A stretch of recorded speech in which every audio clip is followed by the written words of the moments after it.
আহমদুল্লাহ সাহেবের আগমন, শেখ আহমদুল্লাহ সাহেবের আগমন।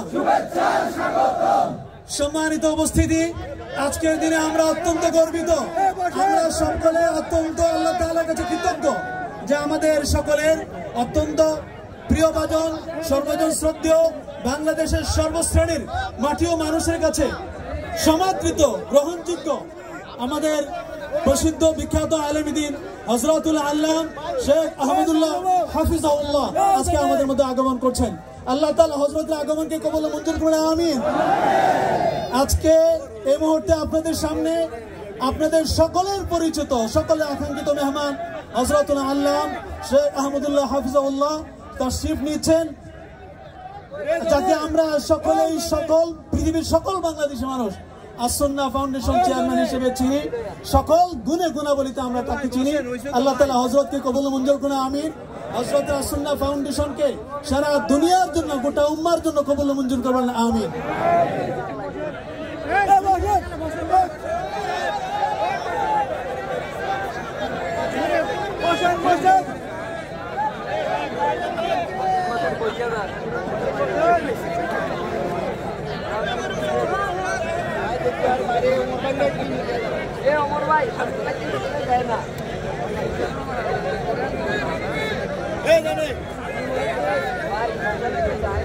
ভাই সবাই মেহরবানি করে এখন বসে যাই, ভাই সবাই মেহরবানি করে বসে যাই, মেহরবানি করে বসেন বসেন ভাই, সবাই বসে যান, পিছনে যারা দাঁড়িয়ে আছেন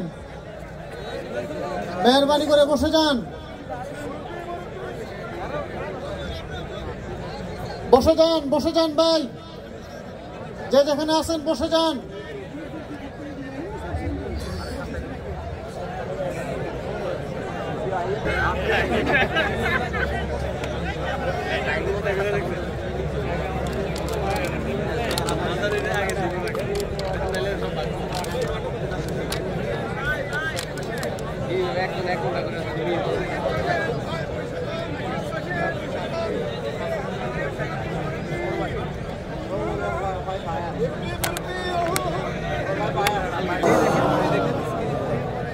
সবাই ভালো আছেন?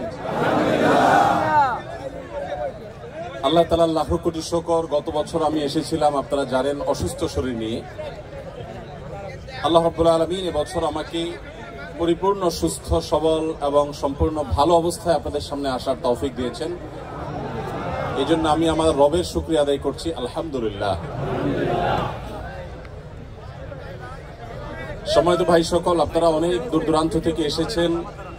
অনুগ্রহ করে যদি আপনারা যার যার জায়গায় বসে যান তাহলে অনুষ্ঠানটি অনেক সুন্দর হবে। আপনারা জানেন মাগরিবের আগেই অনুষ্ঠান সমাপ্ত করার পরিকল্পনা। আপনাদের সর্বাত্মক সহযোগিতা এক্ষেত্রে অনেক বেশি গুরুত্বপূর্ণ। আমরা আশা করব আপনারা শৃঙ্খলা বজায় রেখে এই প্রোগ্রামটিকে সফল করবেন। আপনারা যদি এবার সুন্দর সুশৃঙ্খলভাবে প্রোগ্রামটিকে বাস্তবায়ন করেন, আগামী বছর আবারও এই প্রোগ্রামকে আরো সুন্দরভাবে সুসম্পন্ন করার হয়তো সুযোগ তৈরি হবে। আমরা সবাই চাই কি চাই না সেটি? অতএব আমাদের সবাইকে সর্বোচ্চ সুশৃঙ্খল হতে হবে এবং সবাইকে দায়িত্বশীল আচরণ করতে হবে। এমন কিছু করা যাবে না যে আয়োজকদের উপর কোনো প্রকার প্রেশার আসে এবং পরবর্তীতে প্রোগ্রামের ক্ষেত্রে কোনো প্রকার বাধা সৃষ্টি হয়। আমি এই জন্য অনুরোধ করব আপনাদেরকে, যারা দাঁড়িয়ে আছেন, এখন অনেক মানুষ, বিপুল মানুষ দাঁড়িয়ে আছেন, আপনারা আপনাদের জায়গায় বসে যান। ইনশাআল্লাহ আমরা প্রোগ্রাম যথারীতি যেভাবে ঘোষণা দেওয়া হয়েছে ঠিক সেভাবে শেষ করব। আল্লাহ আমাদেরকে তৌফিক দান করুন।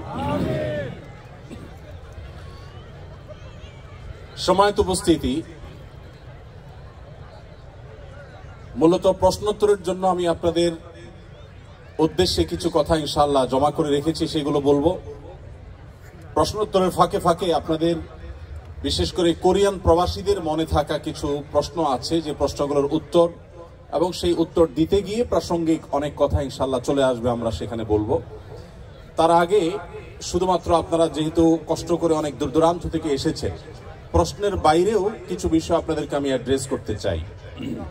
আর শুরুতেই আমি বিশেষভাবে সঙ্গরি মসজিদ কর্তৃপক্ষকে, মসজিদের সভাপতি সাহেব সহ কমিটির সদস্যবৃন্দ এবং মসজিদের স্বনামধন্য ইমাম এবং খতিব হযরত মাওলানা মুফতি ওমর ফারুক হাফিজাহুল্লাহ ওয়া রাআহ, তাকে এবং সেই সাথে আমার ডানে উপবিষ্ট আছেন, আপনারা জানেন, দক্ষিণ কোরিয়ার বিভিন্ন মসজিদের সম্মানিত ইমাম সাহেবগণ, শ্রদ্ধেয় ওলামা একরাম, এবং আমার বামে উপস্থিত আছেন দক্ষিণ কোরিয়া প্রবাসী বাংলাদেশিদের বিভিন্ন সেক্টরের নেতৃত্ব যারা দিচ্ছেন সে সকল ভাইয়েরা আছেন।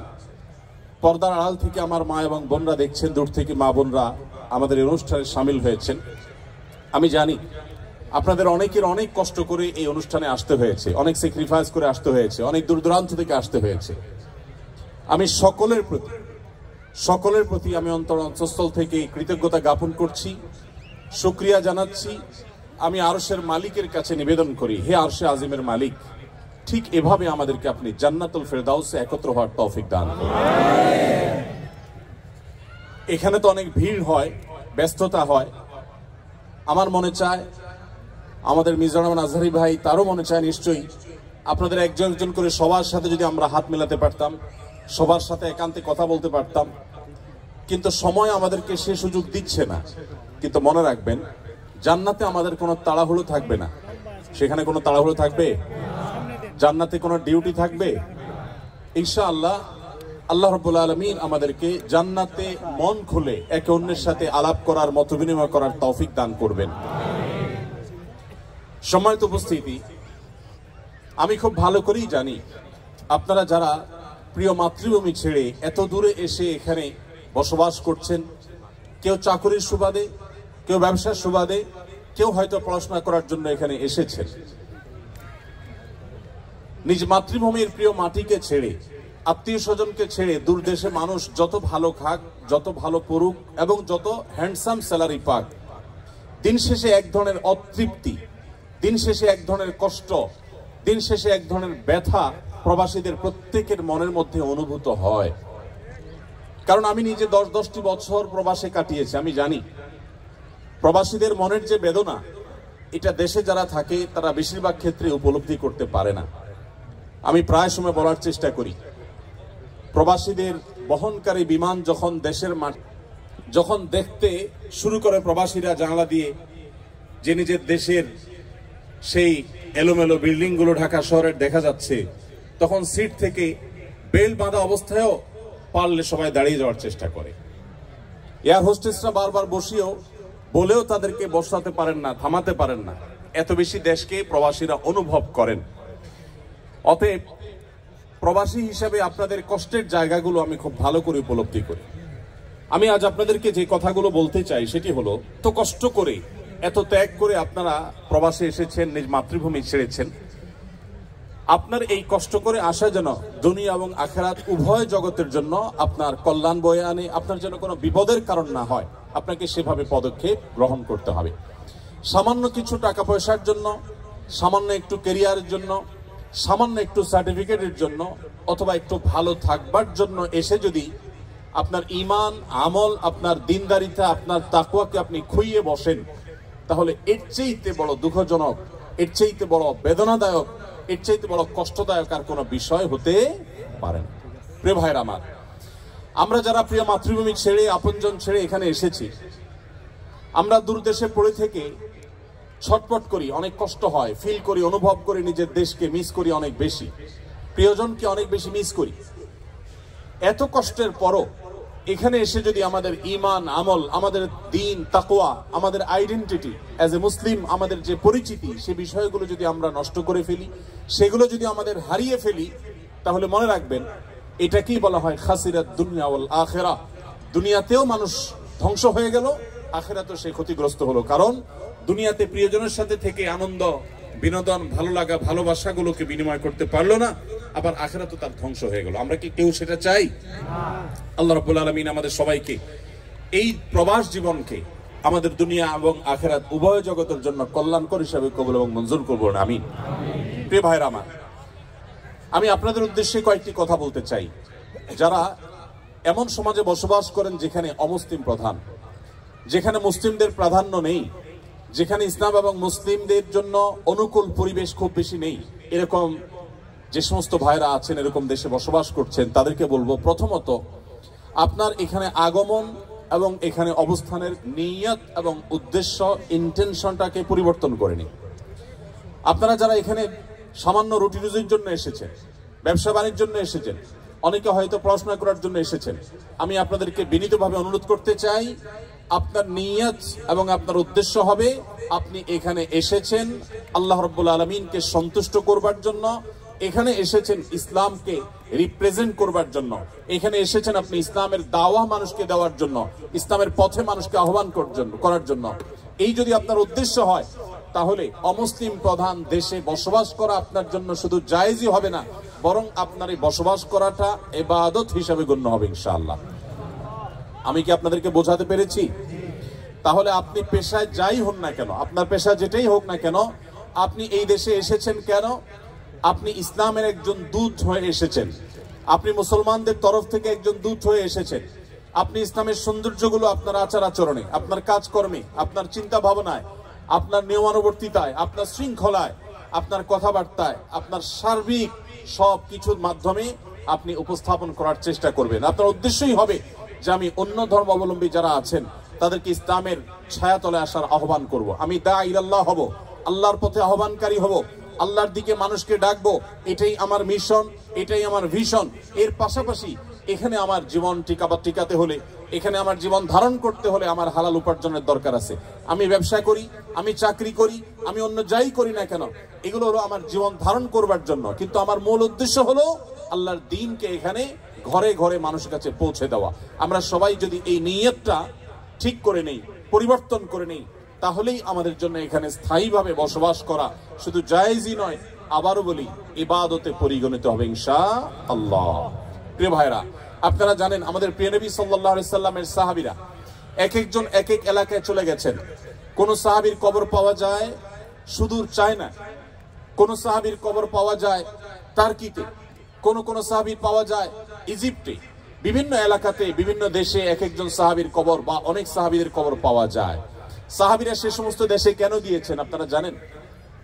কোন সাহাবী নবী করিম সাল্লাল্লাহু আলাইহি সাল্লামের ভালোবাসার মদিনা শহর ছেড়ে কেউই কিন্তু পার্থিব কোনো কারণে কখনো যাননি।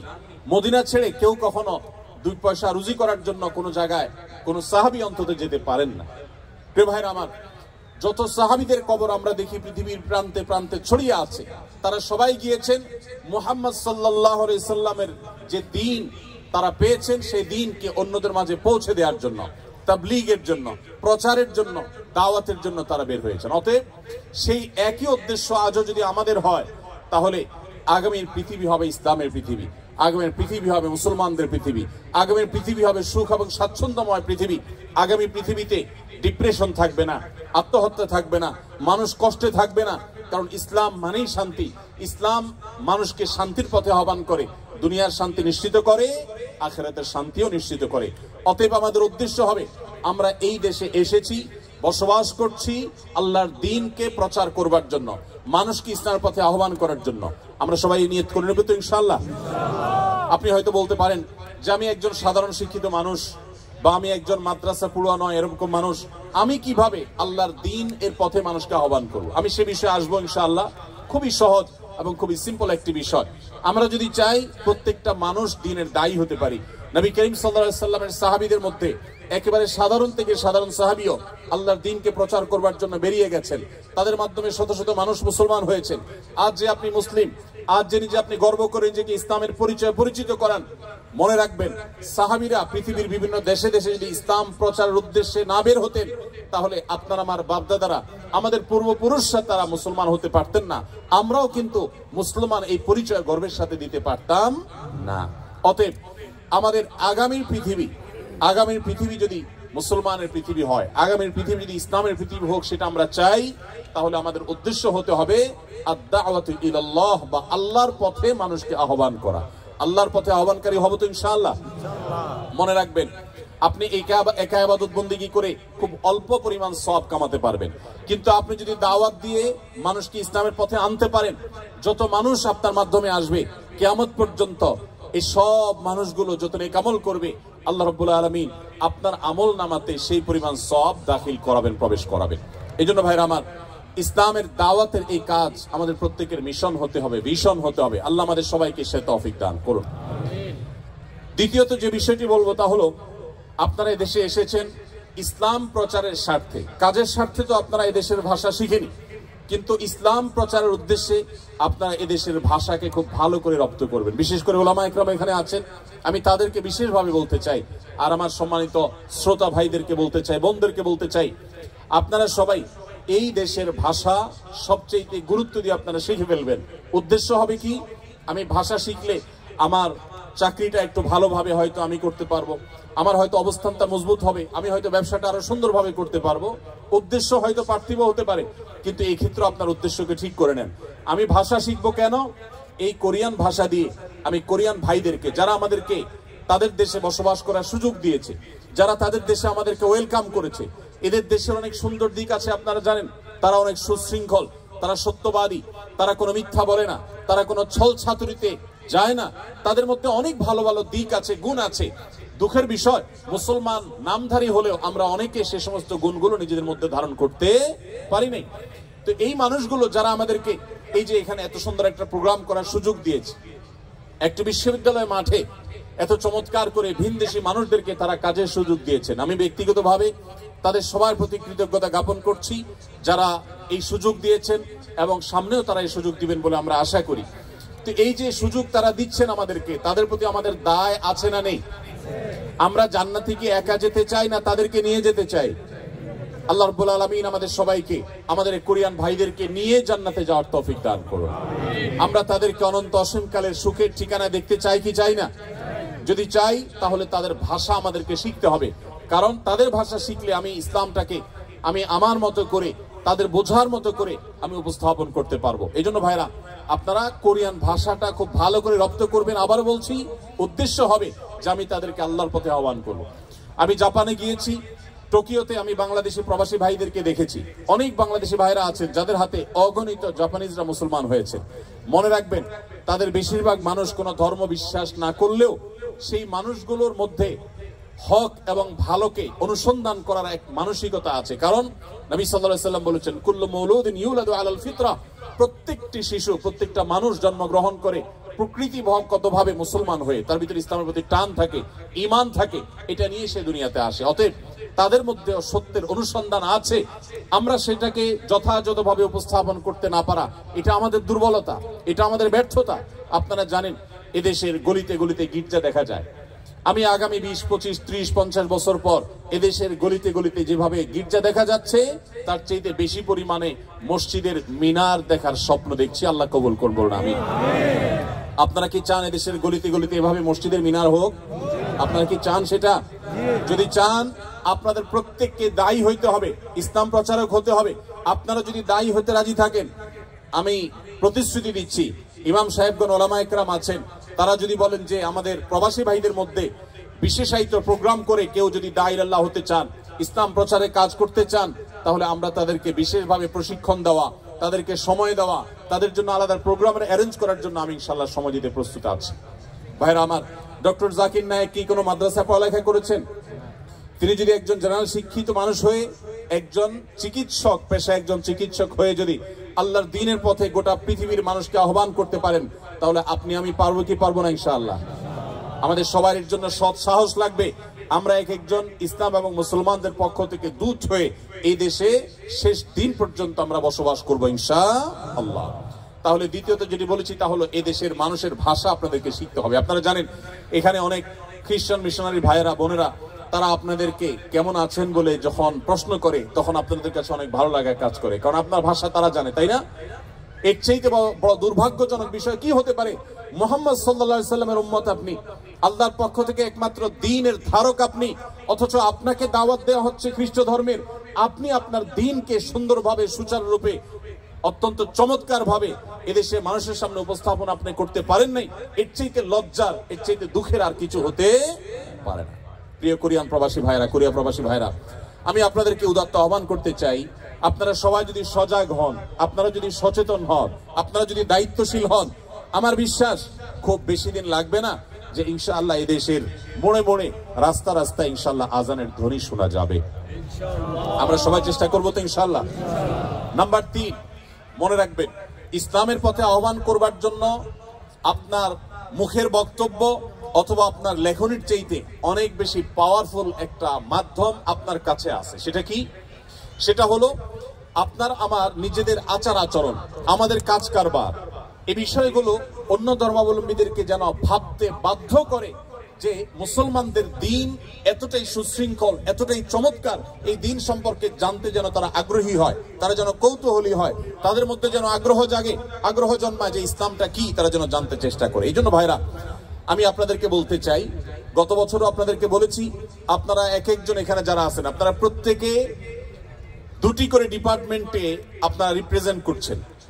এক, আপনারা সবাই বাংলাদেশ রাষ্ট্রকে আপনারা রিপ্রেজেন্ট করছেন, আপনারা সবাই বাংলাদেশের আনঅফিসিয়াল দূত। অফিসিয়াল রাষ্ট্রদূত একজন থাকলেও আপনারা প্রত্যেকে বাংলাদেশকে এখানে রিপ্রেজেন্ট করছেন, অতএব আপনারা সবাই বাংলাদেশের দূত। বাংলাদেশকে তারা দেখে না, তারা আপনাকে দেখে, আপনাকে দেখে তারা বাংলাদেশকে মূল্যায়ন করবে। ঠিক একইভাবে গোটা বিশ্বের মুসলমানদের দূত হিসাবে আপনারা ভূমিকা রাখছেন। গোটা বিশ্বের মুসলমানদেরকে তারা দেখে না, তারা আপনাকে দেখে। আপনার আচার আচরণ, আপনার কাজ কারবার, আপনার নিয়ম শৃঙ্খলার প্রতি শ্রদ্ধাবোধ, এদেশের যে আইন রয়েছে, এদেশের যে নিয়ম রয়েছে, এদেশের যে শৃঙ্খলা রয়েছে, সেটাকে যদি আপনি সর্বাপেক্ষা শ্রদ্ধা করেন, মেনে চলেন, আপনার যদি সুন্দর লেনদেন থাকে, আপনার কাজ কারবার থাকে, আপনার আচরণের মধ্যে মাধুর্য থাকে, আপনার পরোপকার করার মানসিকতা থাকে, তাহলে মনে রাখবেন তারা আপনাকে দেখে ইসলামকে জানার ব্যাপারে আগ্রহ হয়ে উঠবে এবং দিন শেষে মানুষ ইসলামের পথে আসবে ইনশাআল্লাহ। মনে রাখবেন, আমাদের প্রিয় নবী সাল্লাল্লাহু আলাইহি সাল্লামের বক্তব্য শুনে যত মানুষ মুসলমান হয়েছে, তার চাইতে বেশি তার মহানুভবতায়, তার সিরাত, তার জীবন দর্শনে আকৃষ্ট হয়ে মানুষ ইসলামে এসেছেন। আজও সময় এসেছে ইসলামকে আমাদের আচার আচরণ, আমাদের ভালো কাজ কাম দিয়ে, আমাদের উন্নত চিন্তাধারা দিয়ে, আমাদের বিভিন্ন কার্যক্রমের মাধ্যমে ইসলামকে রিপ্রেজেন্ট করার আমরা সবাই সেই চেষ্টা করবো তো ইনশাআল্লাহ। মনে রাখবেন, আপনার প্রতিটি কাজ হয় ইসলাম এবং মুসলমানদের ইমেজকে বিল্ড আপ করবে, আর না হলে ইমেজকে ধ্বংস করবে। আমি ব্যক্তিগতভাবে আনন্দিত যে কোরিয়ায় আমার বাংলাদেশি প্রবাসী ভাইরা যারা আছেন, বোনেরা যারা আছেন, আপনাদের তেমন কোনো দুর্নাম নেই। আমাদের বাংলাদেশি প্রবাসীরা অনেক দেশে আছেন, যে সমস্ত দেশগুলোতে নানা কারণে দুর্নাম হয়ে গেছে, সে সমস্ত দেশে আমাদের বাংলাদেশিদের মুখ অনুজ্জ্বল।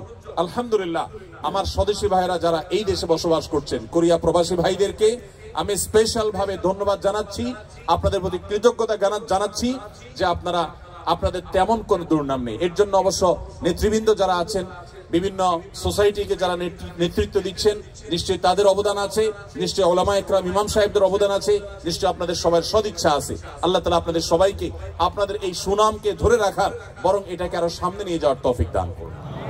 ভাইরা আমার, তাহলে আমার তৃতীয় পয়েন্টটি হলো যে আপনার সুন্দর আচরণ, আপনার কথাবার্তা, আপনার আইন শৃঙ্খলাকে মেনে চলার মানসিকতা, আপনার সার্বিক আচার আচরণ দ্বারাই আপনি ইসলামের পথে মানুষকে আহ্বান করবেন। আপনার কর্মকাণ্ডই দাওয়াত দিবে ইসলামের পথে মানুষকে। চেষ্টা করবো তো সবাই ইনশাআল্লাহ।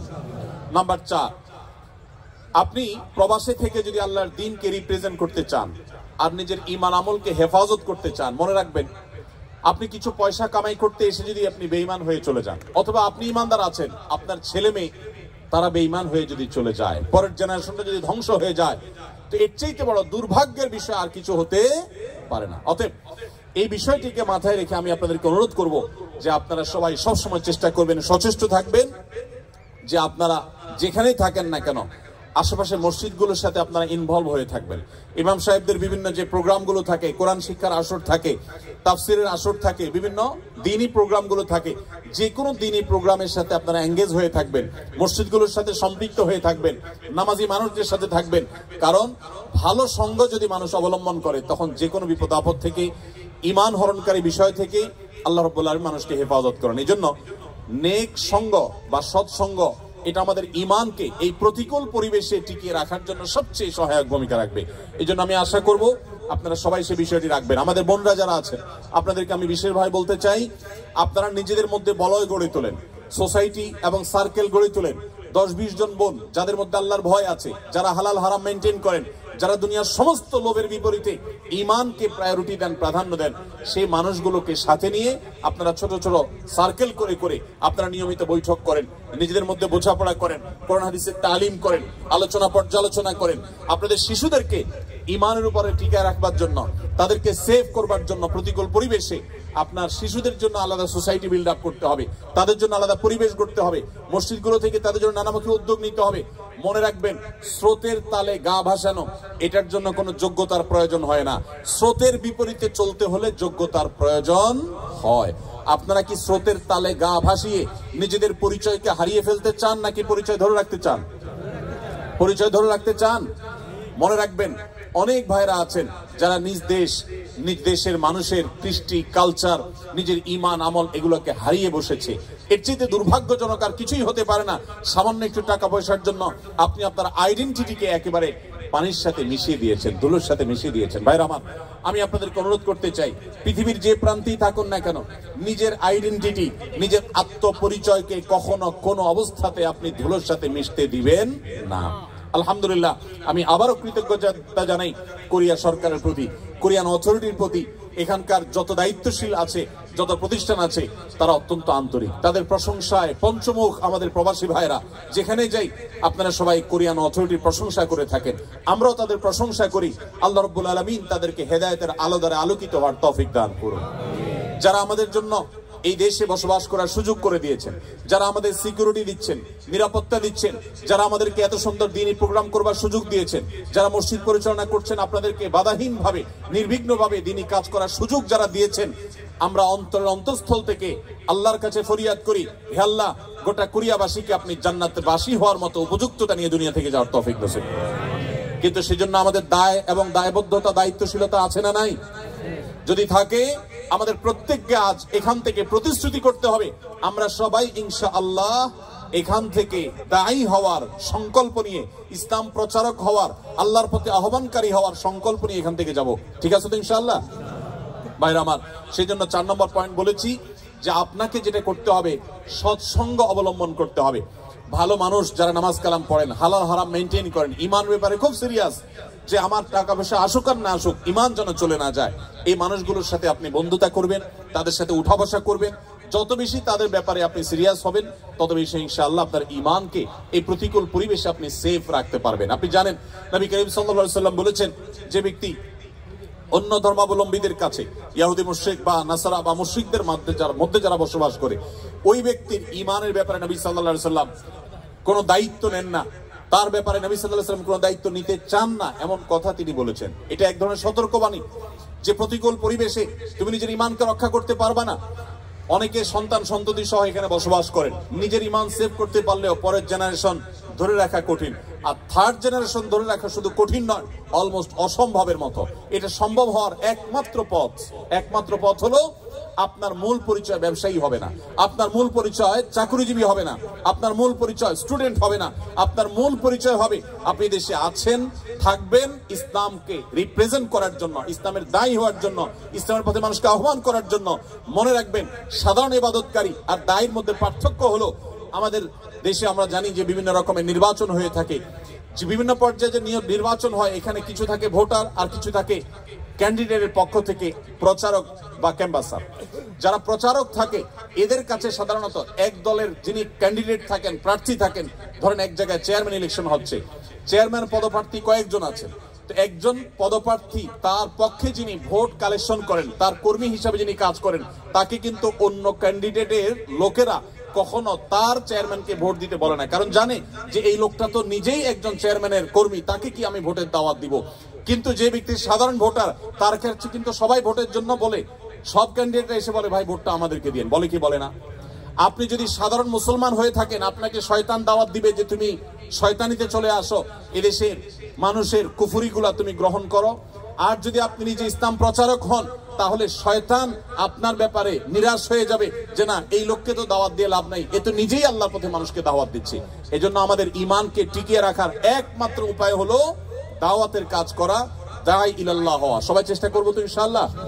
আপনারা যদি দাঈ ইলাল্লাহ হতে চান, আমি অলরেডি 4টি পরামর্শ দিয়েছি, 5 নম্বর পরামর্শ বলে শেষ করব। এই 5টি পয়েন্ট যদি আপনি মাথায় রেখে চলেন, ওলামা ইকরামের যদি সহযোগিতা নেন, আমি বিশ্বাস করি যে একটা নির্দিষ্ট সময়ের পর, 6 মাস 1 বছর পর, আপনারা সবাই ইনশাআল্লাহ ইসলামের দায়ী হতে পারবেন। আল্লাহ আমাদের সবাইকে তৌফিক দান করুন। 5 নম্বর সর্বশেষ যে পয়েন্টটি বলতে চাই তা হলো, ইসলামের পথে মানুষকে আহ্বান করার জন্য আল্লাহ সুবহানাহু ওয়া তাআলার কাছে চোখের পানি ফেলে দোয়া করতে হবে। আমি শুরু থেকে বলছি যে দেশ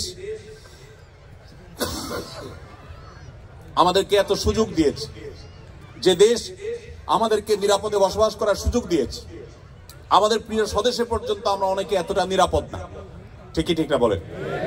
আমাদের প্রিয় স্বদেশেও আমরা অনেকে এলাকাতে গেলে পালিয়ে বেড়াতে হয়, অনেকে আছেন যে নানান মামলা মোকদ্দমা দিয়ে রাখা হয়, এয়ারপোর্ট থেকে অনেককে হয়রানি করা শুরু করা হয়।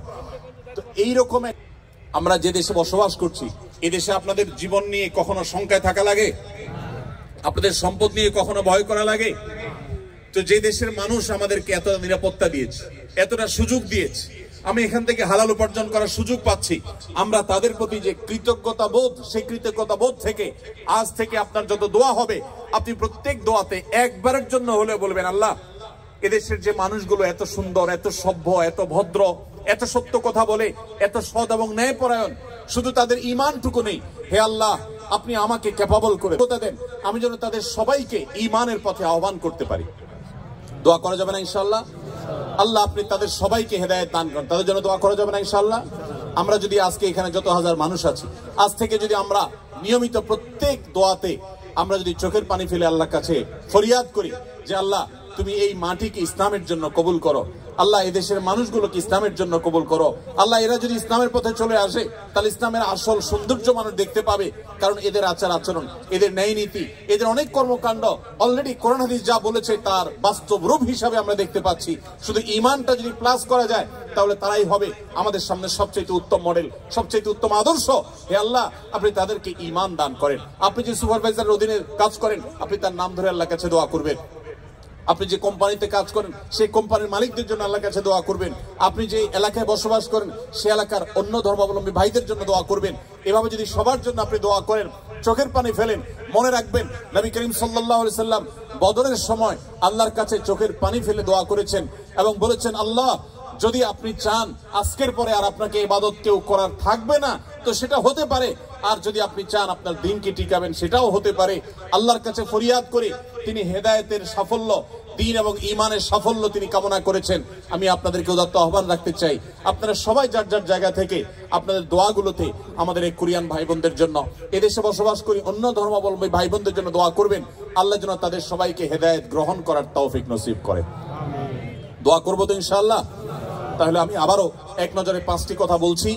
যারাই পৃথিবীর এমন কোন দেশে বসবাস করছেন যেখানে অমুসলিমদের প্রাধান্য রয়েছে, যেখানে থেকে আপনার ঈমানকে টিকিয়ে রাখাকে আপনি চ্যালেঞ্জিং মনে করছেন, যেখানে প্রতিকূল পরিবেশ রয়েছে, যেখানে হালাল হারাম মেনটেন করা কঠিন, যেখানে পর্দা মেনটেন করা কঠিন, আমরা রিজিকের প্রয়োজনে সেখানে এসে পড়েছি, আমি তাদেরকে বলতে চাই প্রথমত আপনার এই আসার উদ্দেশ্যটাকে পরিবর্তন করেন। টাকা পয়সার জন্য, চাকরি বাকরি বা ব্যবসা বাণিজ্যের জন্য নয়, আপনার এখানে থাকাটাই হবে আল্লাহর দ্বীনকে মানুষের সামনে রিপ্রেজেন্ট করবার জন্য, দাওয়া ইলাল্লাহর জন্য, আল্লাহর পথে মানুষকে আহ্বান করার জন্য, জাহান্নাম থেকে মানুষকে জান্নাতের পথে আনার জন্য, মানুষকে মুক্তির পথে দেখাবার জন্য আপনি আসছেন।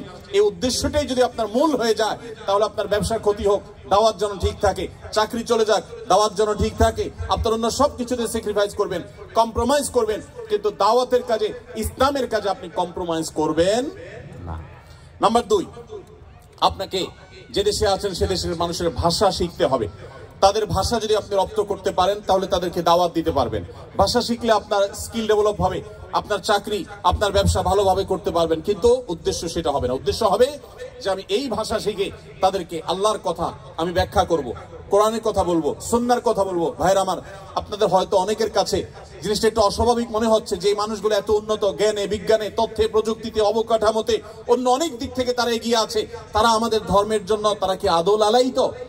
বিশ্বাস করুন, গোটা পৃথিবী যত উন্নত দেশ পাবেন, প্রত্যেকটা উন্নত দেশের মানুষেরা তাদের মধ্যে এক ধরনের শূন্যতা কাজ করছে। বিভিন্ন দেশে যাওয়ার সুযোগ আমার হয়েছে, আপনারা একটু ডানে বামে যদি খেয়াল করেন গভীরভাবে দেখবেন যে সুখের মধ্যে থাকা মানুষগুলো, বাহ্যিকভাবে সুখের মধ্যে থাকা মানুষগুলোর মানসিক একটা কষ্ট আছে, যন্ত্রণা আছে। এই জন্য আত্মহত্যার প্রবণতা আপনার গরিব দেশে যতটা হয় তার চাইতে এই ধনী দেশে আত্মহত্যার ঘটনা বেশি ঘটে। কেন ঘটে জানেন? সবকিছু আছে, মানসিক প্রশান্তি জিনিসটা নেই। এই মানসিক প্রশান্তি আল্লাহর কসম, ঈমান ছাড়া, ইসলাম ছাড়া মানসিক প্রশান্তি আসার আর কোনো পথ পৃথিবীতে খোলা নেই। আল্লাহর দ্বীন ছাড়া, ইসলাম ছাড়া শান্তি আসার কোনো পথ খোলা নেই। অতএব আপনার নিজেকে আপনাকে হীনমন্যতাকে ছুঁড়ে ফেলে দিতে হবে। আপনার মধ্যে আত্মবিশ্বাস থাকতে হবে, আপনার মধ্যে দৃঢ়চেতা চিন্তা থাকতে হবে, এই চিন্তা চেতনা থাকতে হবে, আপনার আদর্শিক এই বলিষ্ঠতা থাকতে হবে যে আমি এই যে দিনকে ধারণ করছি, আমি নিজে হতভাগা, আমি কপাল পোড়া, আমি জানি না এই ইমানের মূল্য কি, আমি জানি না ইসলামের মূল্য কি। যে ইসলাম নাই, যার মধ্যে তার টাকা পয়সা আছে, জ্ঞান বিজ্ঞান আছে, তথ্য প্রযুক্তি আছে, বিজনেস আছে, তার মধ্যে অনেক কিছু আছে, কিন্তু তার মানসিক প্রশান্তি জিনিসটা নেই, তারা এক ধরনের হতাশার মধ্যে থাকে, ডিপ্রেশনের মধ্যে থাকে, কারণ তাদের আসলে বলার কোনো জায়গা নেই। যে আল্লাহর প্রতি বিশ্বাস করে, আল্লাহ তাআলা বলেছেন যালিকা বিআন্নাল্লাহা মাওলাল্লাযীনা আমানু ওয়া আন্নাল কাফিরিনা লা মাওলা লাহুম। ঈমানদারদের অভিভাবক আছে, যত কষ্ট আছে সে তাহাজ্জুদে উঠে আল্লাহর কাছে চোখের পানি ফেলে দোয়া করে বলে, 5 ওয়াক্ত নামাজের পরে বলে, বিভিন্ন সময় 2 হাত তুলে বলে মাবুদ আমি বিপদে আছি। তার একটা বলার জায়গা আছে, কিন্তু যারা আল্লাহর প্রতি বিশ্বাস নেই তাদের বলার কোনো জায়গা নেই, তাদের মানসিক কষ্ট নিয়ে তারা ডিপ্রেশন ভোগ করতে করতে তারা দুনিয়া থেকে চলে যায়। এই জন্য বলি, হীনমন্যতাকে দূরে সারেন। আপনার টাকা নেই, আপনার পয়সা নেই, আপনার বাহ্যিক আচার আচরণ হয়তো ভালো না এজ এ মুসলিম, যতটুকু হওয়া দরকার ততটুকু হয়তো না, কিন্তু আপনার ঈমান আছে, যে ঈমান হয়তো তাদের নাই। অতএব তাদেরকে ঈমানটা আমাদের ডেলিভারি করতে হবে ইনশাআল্লাহ। এই জন্য ভাষা শিখতে হবে। তৃতীয়ত বলেছি, উন্নত চরিত্র, সুন্দর আচরণ আমাদেরকে ধারণ করতে হবে। মনে রাখবেন, তারা আমাদের ধর্মগ্রন্থ পড়ে না, তারা আমাদেরকে দেখে। অন্য ধর্মাবলম্বীরা আমাদের ধর্মগ্রন্থ পড়ে, কিন্তু তারা আমাদেরকে পড়ে। ব্যক্তি আপনাকে আমাকে পড়ে, আপনার আমার কাজকর্ম, আমার উঠা বসা, আপনার আমার চলাফেরা, আমাদের সব কিছু তারা দেখে। এটা পড়ে তারা রিড করার চেষ্টা করে যে ইসলামটা আসলে কি, ইসলামটা কি, ইসলামের সংজ্ঞা তারা কোরআন খুলে পড়ে না, হাদিস খুলে পড়ে না, তারা আপনার চেহারা, আপনার কাজে, আমার কাজে তারা পড়ে। অতএব আমাদের কাজ কর্মের সৌন্দর্যের সবটুকুন এখানে উজাড় করে দিতে হবে।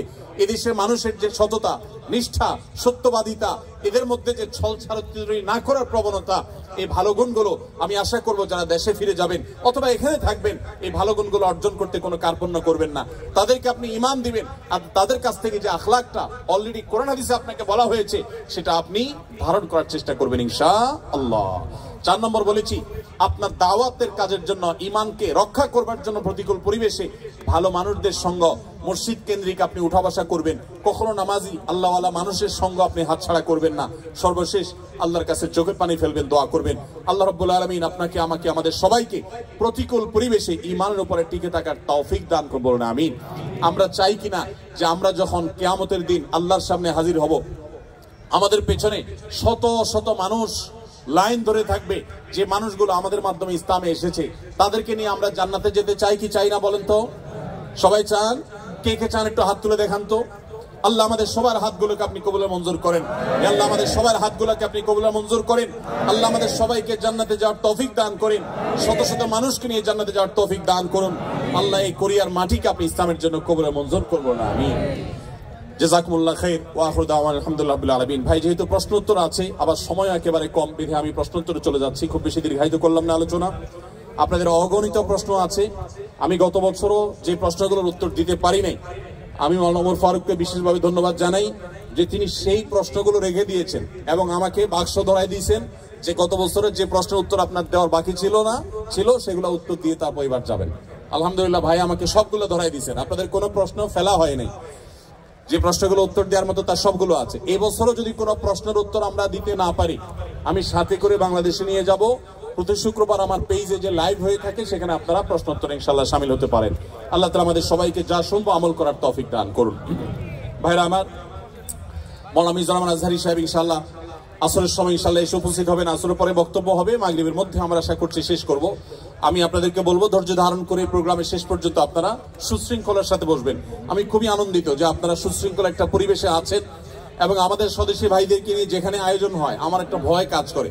আমি আয়োজকদেরকে বলেছি যে কোন উল্টাপাল্টা করে বসবে, কোথায় আবার কোথায় মারামারি লেগে যাবে, ধাক্কাধাক্কি লেগে যাবে, আল্লাহ না করুন এরকম কিছু হলে পরবর্তীতে আর প্রোগ্রাম করার কোনো সুযোগ থাকবে না। বিধায় আমরা আলহামদুলিল্লাহ যে সুশৃঙ্খল পরিবেশে আছি এটা বজায় রাখবো। আল্লাহ আমাদেরকে তৌফিক দান করুন। আসুন্নাহ ফাউন্ডেশনে আপনারা অনেকে দেশে আপনাদের আত্মীয় স্বজনের মাধ্যমে আপনারা টাকা পয়সা জমা দিয়েছেন। আপনাদের আমানতকে সর্বোচ্চ রক্ষা করবার জন্য আমরা আমাদের শেষ শক্তি দিয়ে চেষ্টা করে যাই, সর্বশক্তি আমরা ব্যয় করে থাকি। আলহামদুলিল্লাহ আপনাদের প্রিয় প্রতিষ্ঠান এই বন্যা দুর্গত প্রত্যেকটা জেলার প্রতিটা ইউনিয়নে, প্রতিটা গ্রামে, ঘরে ঘরে আলহামদুলিল্লাহ বন্যার্ত মানুষের পাশে আমরা দাঁড়িয়ে ত্রাণ সামগ্রী পৌঁছে দিচ্ছি। ঘর করে দিচ্ছি, যারা কৃষক ক্ষতিগ্রস্ত হয়েছেন তাদের নগদ অর্থ সহায়তা করছি। এবং আপনারা জানেন যে আলহামদুলিল্লাহ আমাদের আসুন্নাহ ফাউন্ডেশন থেকে অনেক আগেই আমরা বলেছি 100 কোটি টাকা ক্রস করেছে, সেটা হয়তো 130 কোটি টাকাও ক্রস করে গেছে এবং পুরো টাকাটা ইনশাআল্লাহ আমরা এই বন্যা দুর্গত মানুষদের কল্যাণে কাজ করব। আপনাদেরকে বলতে চাই, আপনারা এইভাবে যেখানে থাকেন মানুষের কল্যাণে কাজ করবেন। এদেশে আছেন, এদেশ থেকে শুধু নিবেন না, এদেশকে দেওয়ারও চেষ্টা করবেন। ঠিক আছে তো ইনশাআল্লাহ? জাযাকুমুল্লাহ খাইর। অনেক প্রশ্ন আসছে, আমি সবার প্রশ্নের উত্তর দেওয়ার চেষ্টা করব যতটুকু সম্ভব ইনশাআল্লাহ। আমি চেষ্টা করবো কাজ করার। প্রথম প্রশ্ন, কোরিয়ার মধ্যে আমরা কিভাবে দৃষ্টিকে নত রাখবো এবং নিজের ইমানকে বাঁচিয়ে রাখবো, এই সম্পর্কে কিছু বলবেন। ইমান বাঁচিয়ে রাখার জন্য ইতিমধ্যে আমরা কয়েকটি পরামর্শ দিয়েছি, যে পরামর্শগুলো আমল করলে বা সেগুলো লক্ষ্য করলে ইনশাআল্লাহ আপনি ইমান বাঁচিয়ে রাখতে পারবেন। সেই সাথে আমি একটু প্লাস করি, প্রতিকূল পরিবেশে নজর হেফাজত করা খুব কঠিন। আপনারা জানেন এখানে মেয়েরা চলাফেরার ক্ষেত্রে ইসলামী লাইফস্টাইল তারা মেনটেন করে না, খুব স্বাভাবিকভাবে সঙ্গত কারণেই আমাদের জন্য এই পরিবেশে চোখের হেফাজত করা কঠিন হয়। মনে রাখবেন নবী করিম সাল্লাল্লাহু আলাইহি ওয়াসাল্লাম বলেছেন জিনাল আইনি আন নাজর। আমাদের অনেক মুসলিম ভাইরা আছেন এখানে যারা হয়তো জানেনও না যে নবী সাল্লাল্লাহু আলাইহি ওয়াসাল্লাম বলেছেন মানুষ কিন্তু চোখ দিয়েও জেনা করে। আর চোখের জেনা হলো চোখ দিয়ে সে এমন কিছু দেখলো যেটা দেখা তার জন্য অ্যালাউড না, পারমিটেড না। একজন নারী তিনি যদি বেপর্দা থাকেন, তিনি যদি অশ্লীল বা খোলামেলা পোশাকে চলাফেরা করেন, আপনি আপনার দৃষ্টিকে সংযত রাখবেন। যথাসম্ভব আপনার দৃষ্টি সীমানায় এরকম কোন মহিলা, এরকম কোন নারী পড়লে সাথে সাথে নিজের নজরকে আপনি সংযত করে নেবেন। আল্লাহ তাআলা বলেছেন কুল্লিল মুমিনিনা ইয়াগুদ্দু মিন আবসারিহিম ওয়া ইয়াহফাযু ফুরুজাহুম। হে আল্লাহ তাআলা বলেছেন তার রাসূলকে, হে রাসূল আপনি ঈমানদারদেরকে বলে দিন তারা যেন তাদের দৃষ্টিগুলোকে সংযত করে, অবনত করে। আমি জানি এই কাজটা শুধু কঠিন নয়, মহা কঠিন। এই কাজটা শুধু কঠিন নয়, চরম পর্যায়ের কঠিন। মনে রাখবেন আপনাদেরকে এই ধরনের পরিবেশে ঈমানের উপর টিকে থাকতে হলে, আমরা যারা বাংলাদেশে থাকি আমাদের ঈমান এর মিটার যদি হয় 10-এ, আপনার ঈমানের মিটার থাকতে হবে 15-তে। কারণ আপনার এই প্রতিকূল পরিবেশে টিকে থাকা, এটার জন্য আপনার ঈমানের এক্সট্রা পাওয়ারের প্রয়োজন আছে। সো আমি আপনাদেরকে বিনীতভাবে অনুরোধ করতে চাই যে চোখের হেফাজত করার জন্য আপনারা আপ্রাণ চেষ্টা করবেন। মনে রাখবেন চোখ দিয়া হারাম জিনিস যখন দেখেন হয়তো নগদ আনন্দ পান, কিন্তু স্থায়ীভাবে আপনার কষ্ট, বেদনা, ব্যথা, যন্ত্রণা এগুলো কিন্তু ঠিকই হয়। হয় কি হয় না বলেন? মনে রাখবেন চোখে দেখার পর, হারাম জিনিস দেখার পর সেটা যদি আপনি হাতের নাগালে না পান, সঙ্গত কারণে পাবেন না, আর না পেলে আপনার মধ্যে এক ধরনের যন্ত্রণা, এক ধরনের কষ্ট হয়। আর যখন নিজেকে কষ্ট করে সংযত রাখবেন, ইচ্ছাকৃত হারাম জিনিস দেখবেন না, সেটা টিভির স্ক্রিনেও না, মোবাইলের মনিটরেও না এবং বাইরেও না, তাহলে দেখবেন প্রথম আপনার একটু কষ্ট হবে কিন্তু পরবর্তীতে শান্তি অনুভব হবে। অনেক লোক নামাজ কালাম পড়ে কিন্তু চোখে খারাপ জিনিস মোবাইলে দেখে, কম্পিউটারে দেখে, টেলিভিশনে দেখে, বাইরে দেখে। মনে রাখবেন এটা হলো আপনাদের জন্য সবচেয়ে বড় পরীক্ষার বিষয়। অন্য অনেক কাজ এখানে করা সহজ, আমি জানি। মদ না খেয়ে থাকা সহজ, শুকরের গোশত না খেয়ে থাকাও সহজ, অনেক হারাম কাজ থেকে বেঁচে থাকা এখানে সহজ, এমনকি নামাজ পড়াটাও তুলনামূলক সহজ। এই পরিবেশের মধ্যে কোরিয়ার মাটিতে এবং এই জাতীয় যে সমস্ত দেশগুলোতে এই ধরনের পরিবেশ আছে, এই সমস্ত পরিবেশে আপনাদের জন্য সবচেয়ে কঠিন কাজটা হলো এই চোখগুলোকে হেফাজত করা। এর চাইতে কঠিন আরেকটা কাজ নাই। আল্লাহ তাআলা আমাদের সবাইকে সেই তৌফিক দান করুন, আমরা যেন আমাদের দৃষ্টিগুলোকে অবনত করতে পারি। মনে রাখবেন আল্লাহ বলেছেন ইন্নাস সামআ ওয়াল বাসারা ওয়াল ফুআদা কুল্লু উলাইকা কানা আনহু মাসউলা। মানুষের কান, মানুষের চোখ, মানুষের অন্তর, প্রত্যেকটা অঙ্গকে আলাদা আলাদা জিজ্ঞাসা করা হবে এই চোখ দিয়ে কত গুনাহ করেছেন। 10 বছর 20 বছর আপনি কোরিয়াতে ছিলেন, আপনি জাপানে ছিলেন, আপনি ইংল্যান্ডে ছিলেন, আপনি অমুসলিম প্রধান দেশে ছিলেন যেখানে পর্দা পশিদার বালাই নেই, যেখানে মেয়েরা খোলামেলা চলাফেরা করে। আপনার প্রতিদিন সকাল থেকে রাত পর্যন্ত ঘুমানো পর্যন্ত শত শতবার, সহস্রবার এই চোখের গুনাহ হয়ে থাকে, অথচ আপনি মদ টাচ করেন না, হয়তো আপনি শুকর টাচ করেন না, হয়তো আপনি হারাম খান না, হয়তো আপনি হারাম থেকে বেঁচে থাকার জন্য সংগ্রাম চালাচ্ছেন, কিন্তু চোখ দিয়ে আপনি অনবরত আপনি হারাম করছেন। আপনার মুখকে হারাম থেকে বাঁচিয়েছেন কিন্তু চোখকে আপনি বাঁচাতে পারেন নাই, তাহলে আপনি সাকসেস হতে পারবেন না। এই জন্য এই প্রতিকূল পরিবেশে যদি নিজেকে টিকাতে কেউ না পারে, তার জন্য এই পরিবেশে থাকাই জায়েজ নাই যে নিজেকে এই গুনাহ থেকে বাঁচাতে পারবে না। এই জন্য ভাইরা এই সংগ্রামটা আমাদের করতে হবে, চেষ্টা করবো তো ইনশাআল্লাহ। আল্লাহ তাআলা আমাদের সবাইকে সেরকম ঈমানি শক্তি দান করেন যেন আমরা চোখের জেনা থেকে নিজেদেরকে বাঁচিয়ে রাখার চেষ্টা করতে পারি। যারা বিবাহিত তারা স্ত্রীকে নিয়ে আসার চেষ্টা করবেন, ফ্যামিলি সহ থাকার চেষ্টা করবেন, এবং বাহিরে বের হওয়ার সময় মনেই করবেন যে আমি রাস্তাঘাটে চলতে ফিরতে আমার চোখের এরিয়াতে অনেক বেপর্দা নারী আসবে, সো আমি যথাসম্ভব যতটুকু সম্ভব অবনত রাখবো নিজের দৃষ্টিকে। এর বাইরে যদি চোখ পড়ে যায়, আমার ইচ্ছার বাইরে চোখ পড়ে গেছে, সাথে সাথে আমি ফিরিয়ে নিয়েছি, ইনশাআল্লাহ এর কারণে গুনাহ হবে না। আল্লাহ তাআলা আমাদেরকে মাফ করবেন ইনশাআল্লাহ।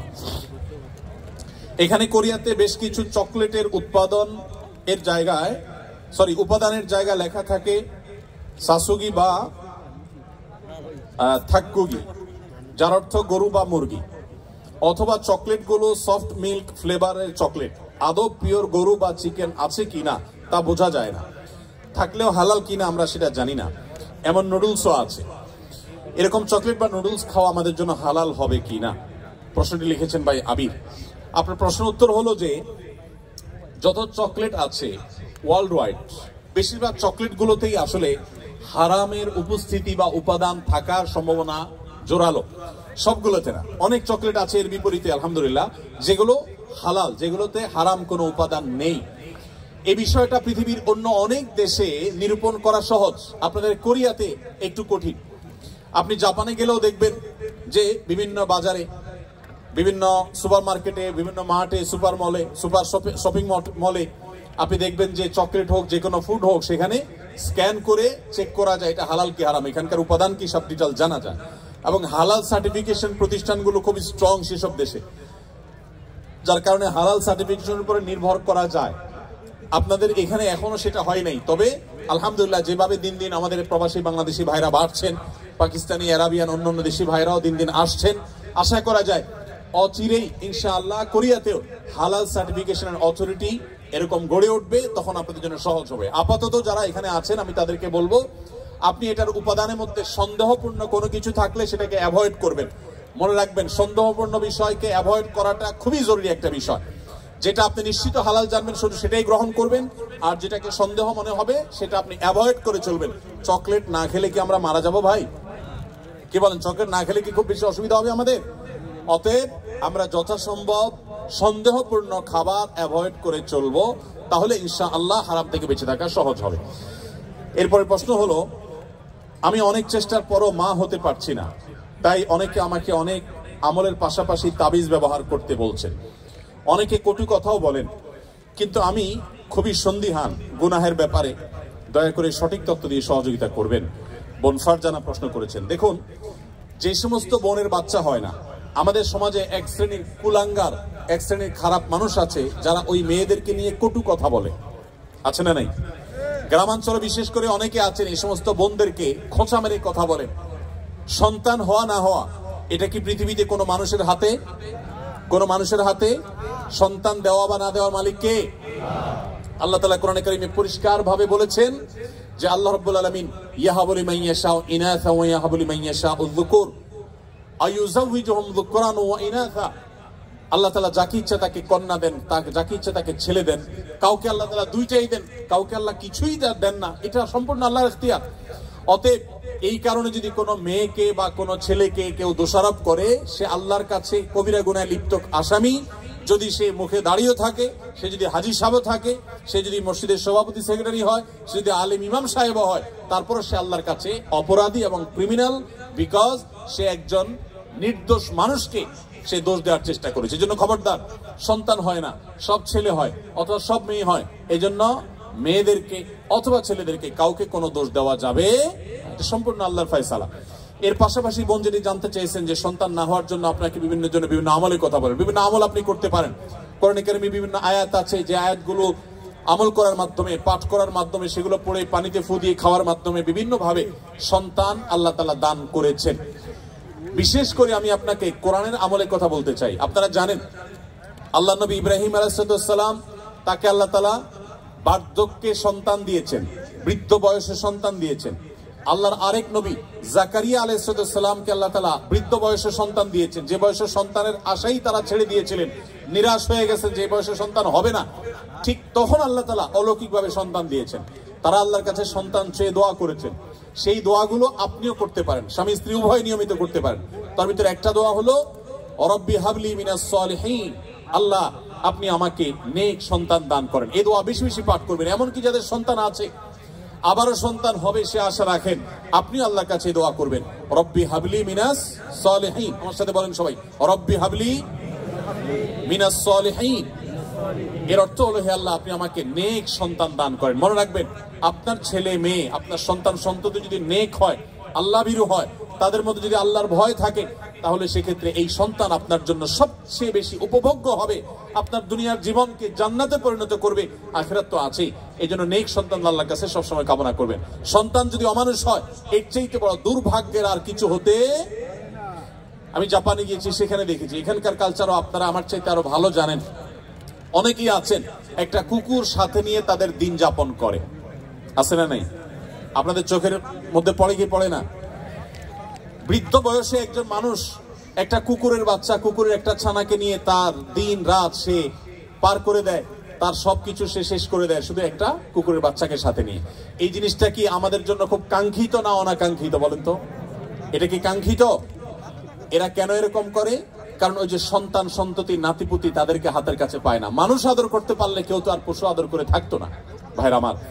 এই জন্য আপনাদেরকে আমি বলতে চাই, নিজের সন্তানকে যদি ঈমান শিখান, তাওহীদ শিখান, মনে রাখবেন পৃথিবীতে ঈমানদার কোন সন্তান তার বাবা মাকে বার্ধক্যে রেখে দূরে চিরকালের জন্য সম্পর্ক ছিন্ন করে চলে যেতে পারে।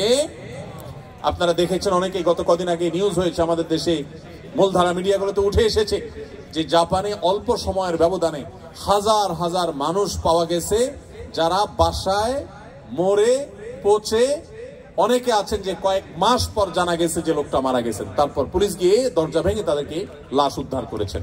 কারণ তারা একাকী থাকতেন, কেউ সাথে থাকতো না।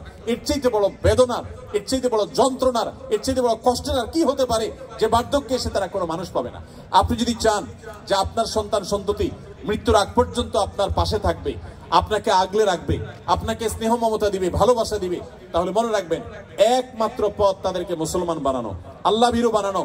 আপনি যদি তাদেরকে বিজ্ঞানী বানান, সায়েন্টিস্ট বানান, আপনি তাদেরকে শিক্ষিত বানান, বড় ব্যবসায়ী বানান, বড় পদাধিকারী বানান, কিন্তু ঈমান শিখান নাই, তাওহীদ শিখান নাই, তাকওয়া শিখান নাই, ইসলাম শিখান নাই, আমি শপথ করে বলতে পারি আপনার এই সন্তান আপনার বিপদের কারণ হওয়ার সমূহ সম্ভাবনা আছে।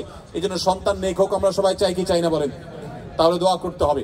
যে বোন চেয়েছেন তার জন্য এবং অন্য সবার জন্য বলছি, রব্বি হাবলি মিনাস সালিহিন, বেশি বেশি করে পাঠ করবেন। আরেকটা দোয়া হলো, রব্বি লা তাদারনি ফারদা ওয়া আনতা খায়রুল ওয়ারিসিন। বিশেষ করে যাদের সন্তান হয় না তারা এই দোয়াটা বেশি বেশি পাঠ করবেন, রব্বি লা তাদারনি ফারদা, হে আল্লাহ আমাকে একা আপনি রেখে দিবেন না, ওয়া আনতা খায়রুল ওয়ারিসিন, আপনি সর্বোত্তম ওয়ারিস, তারপরও আপনি আমাকে নেক সন্তান দান করুন। এই দোয়ার মধ্যে সেটি চাওয়া হয়েছে। অতএব রব্বি লা তাজারনি ফারদা ওয়া আনতা খায়রুল ওয়ারিসিন, এই দোয়া পাঠ করবেন ইনশাআল্লাহ তাআলা। এর বাইরেও আরো বহু দোয়া আছে, রব্বি হাবলি মিন লাদুনকা যুররিয়াতান তাইয়্যিবা, রব্বি হাবলি মিন লাদুনকা যুররিয়াতান তাইয়্যিবা, আল্লাহ আপনার পক্ষ থেকে আপনি আমাকে পবিত্র এবং ভালো সন্তান দান করেন। ইন্নাকা সামিউদ দুআ, আপনি দোয়া শ্রবণকারী। আমি আমার জীবন বুঝজ্ঞান হয়েছে থেকে নিয়ে একটি দোয়া ছাড়ি নাই। রব্বানা হাব লানা মিন আজওয়াজিনা ওয়া যুররিয়াতিনা কুররাতা আয়ুন ওয়াজআলনা লিল মুত্তাকিনা ইমামা। সূরা ফুরকান আয়াত নম্বর 74, 74 আয়াত নম্বর। সূরার নাম হলো সূরা আল ফুরকান। এই আয়াতে যে দোয়া আছে, এখানে যারা অবিবাহিত আছেন তারা এই দোয়া এখন থেকে পাঠ করতে পারেন। আল্লাহ তাআলা নেক বা ভালো স্ত্রী যদি জীবনে না দেন, তো আপনার জীবনে অনেক কিছু হওয়ার পর সুখ শান্তি আপনি পাবেন না। সো নেক স্ত্রী এবং মেয়েদের জন্য নেক স্বামী, এই উভয় পক্ষের জন্য একই দোয়া, কমন দোয়া, আপনারা দোয়াটা পড়তে পারেন নেক সন্তানের জন্য। আমি জীবন দোয়া চেয়েছেন, পরামর্শ চেয়েছেন, তাকে বলবো এই দোয়াগুলো আপনি বেশি বেশি পড়বেন। সূরা ফুরকানের 74 নম্বর আয়াত, এর বাইরে আরো 3টা দোয়া পড়েছি, রব্বি হাবলি মিনাস সালিহিন, রব্বি লা তাজারনি ফারদা ওয়া আনতা খায়রুল ওয়ারিসিন, রব্বি হাবলি মিন লাদুনকা যুররিয়াতান তাইয়্যিবা ইন্নাকা সামিউদ দুআ। এই 4টি দোয়া নিয়মিত পড়বেন, ইনশাআল্লাহ সন্তানহীনতার কষ্ট দূর হবে। এরপরে যদি আল্লাহ না দেন, তো মনে রাখবেন আল্লাহ তাআলা যা দিয়েছেন এর মধ্যে আপনার কল্যাণ আছে। সন্তান হয়েছে কিন্তু অমানুষ হয়েছে, খারাপ হয়েছে, অসুস্থ হয়েছে, বিকলাঙ্গ হয়েছে, তার চাইতে আল্লাহ তাআলা না দেওয়াটা আপনার জন্য কখনোই ক্ষতিকর নয়। এজন্য আল্লাহর ফয়সালায় সন্তুষ্ট থাকবেন। তবে তাবিজের যে ব্যবহার, এটি সুন্নাহর খেলাফ। নবী করিম সাল্লাল্লাহু আলাইহি সাল্লাম কখনো তাবিজ দেননি, ব্যবহার করেননি। এই তাবিজের ব্যবহারে কোরআনে কারীমের আয়াত থাকলে সেটা জায়েজ কিনা জায়েজ, এটা নিয়ে ওলামাদের যে ইখতিলাফ বা মতপার্থক্য পার্থক্য আছে, এর ঊর্ধ্বে উঠে আপনি নিশ্চিতভাবে জানতে পারেন তাবিজের ব্যবহার এটা নবী সাল্লাল্লাহু আলাইহি সাল্লামের সুন্নাহ না। বিধায় কোরআন এবং সুন্নাহ বর্ণিত দোয়া, আয়াত এগুলো পড়ে পড়ে ফু দিবেন এবং আমল করবেন ইনশাআল্লাহ তাআলা। ভালো আছেন না? দুপুরের খাবার খেয়েছিলেন? হ্যাঁ, খাইছেন? মাশাআল্লাহ, অনেক কষ্ট হয়ে গেছে আপনাদের। আমি শুনলাম 400 কিলো, 500 কিলো, 600 কিলো দূর থেকে আপনারা আসছেন। 400 কয়টার দিকে আসছেন? ফজরে। এই যে গতকাল আসছে। মাশাআল্লাহ, তাবারাকাল্লাহ। আল্লাহ তাআলা আপনাদের এই ভালোবাসাকে কবুল করুক। আমিন। প্রিয় ভাইরা, আমি দক্ষিণ কোরিয়ার এই প্রোগ্রামের কথা অনেক শুনেছি এবং আপনারা খুবই সুশৃঙ্খল, খুবই পাংচুয়াল, খুবই ডিসিপ্লিন, এটাও আমি শুনেছি। এবং তারই নমুনা আমি দেখতে পাচ্ছি যে খুব চমৎকার ইউনিভার্সিটির একটা স্টেডিয়ামে হাজার হাজার ইসলাম প্রিয় জনতা একত্রিত হয়েছে, কিন্তু কোনো বিশৃঙ্খলা নেই। তা আমি আলোচনা শুরু করবার আগে আপনাদেরকে ছোট্ট একটা অনুরোধ রাখবো। তো আমার অনুরোধটা আপনারা রাখতে পারবেন তো? পারবেন? আমি জানি যে সেই দুপুর থেকে আপনারা ছবি তুলতেছেন, ভিডিও করতেছেন, অনেক কষ্ট হয়ে যাচ্ছে আপনাদের। তো আমি চাচ্ছি যে আপনাদের আর কষ্ট না দেই।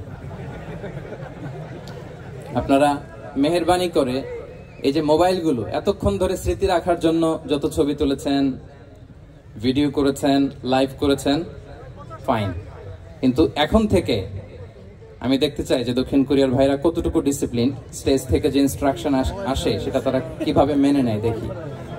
এই মোবাইলগুলো বন্ধ করে হাতে নয়, পকেটে। মোবাইল বন্ধ করে হাতে নয়, পকেটে, মেহেরবানি করে। অফিসিয়াল, জি শুনুন, এদিকে তাকান। অফিসিয়াল ক্যামেরাম্যান ছাড়া এবং এই প্রোগ্রাম থেকে যে ভলান্টিয়ার্স ভাইরা আছে, সাংবাদিক বন্ধুরা ছাড়া মেহেরবানি করে কেউ এই মোবাইলটা বের করবেন না। কারণ আপনারা শায়েককে আর কবে পাবেন বলেন? এই যে আমাদের যে দেখা হচ্ছে, এটা তো আল্লাহর বিশেষ মেহেরবানি। আর জ্ঞান আসে এরকম 1 to 1, ব্রেন টু ব্রেন, সিনা বা সিনা, সাদার বা সাদার। ভিডিও থেকে, মোবাইল থেকে এলেম আসে না।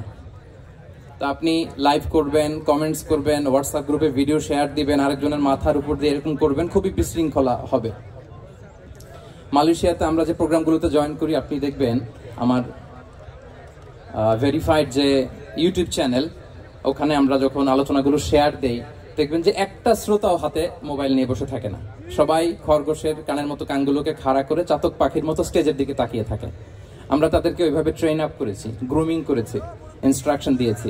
তো এই যে আজকে আপনাদের প্রোগ্রাম, শায়েক এসে ধন্য করেছেন, এই প্রোগ্রাম গোটা বিশ্বে বাংলা ভাষাভাষী, from north two south, from east two West, the entire globe, সবাই শুনবে এই আলোচনা।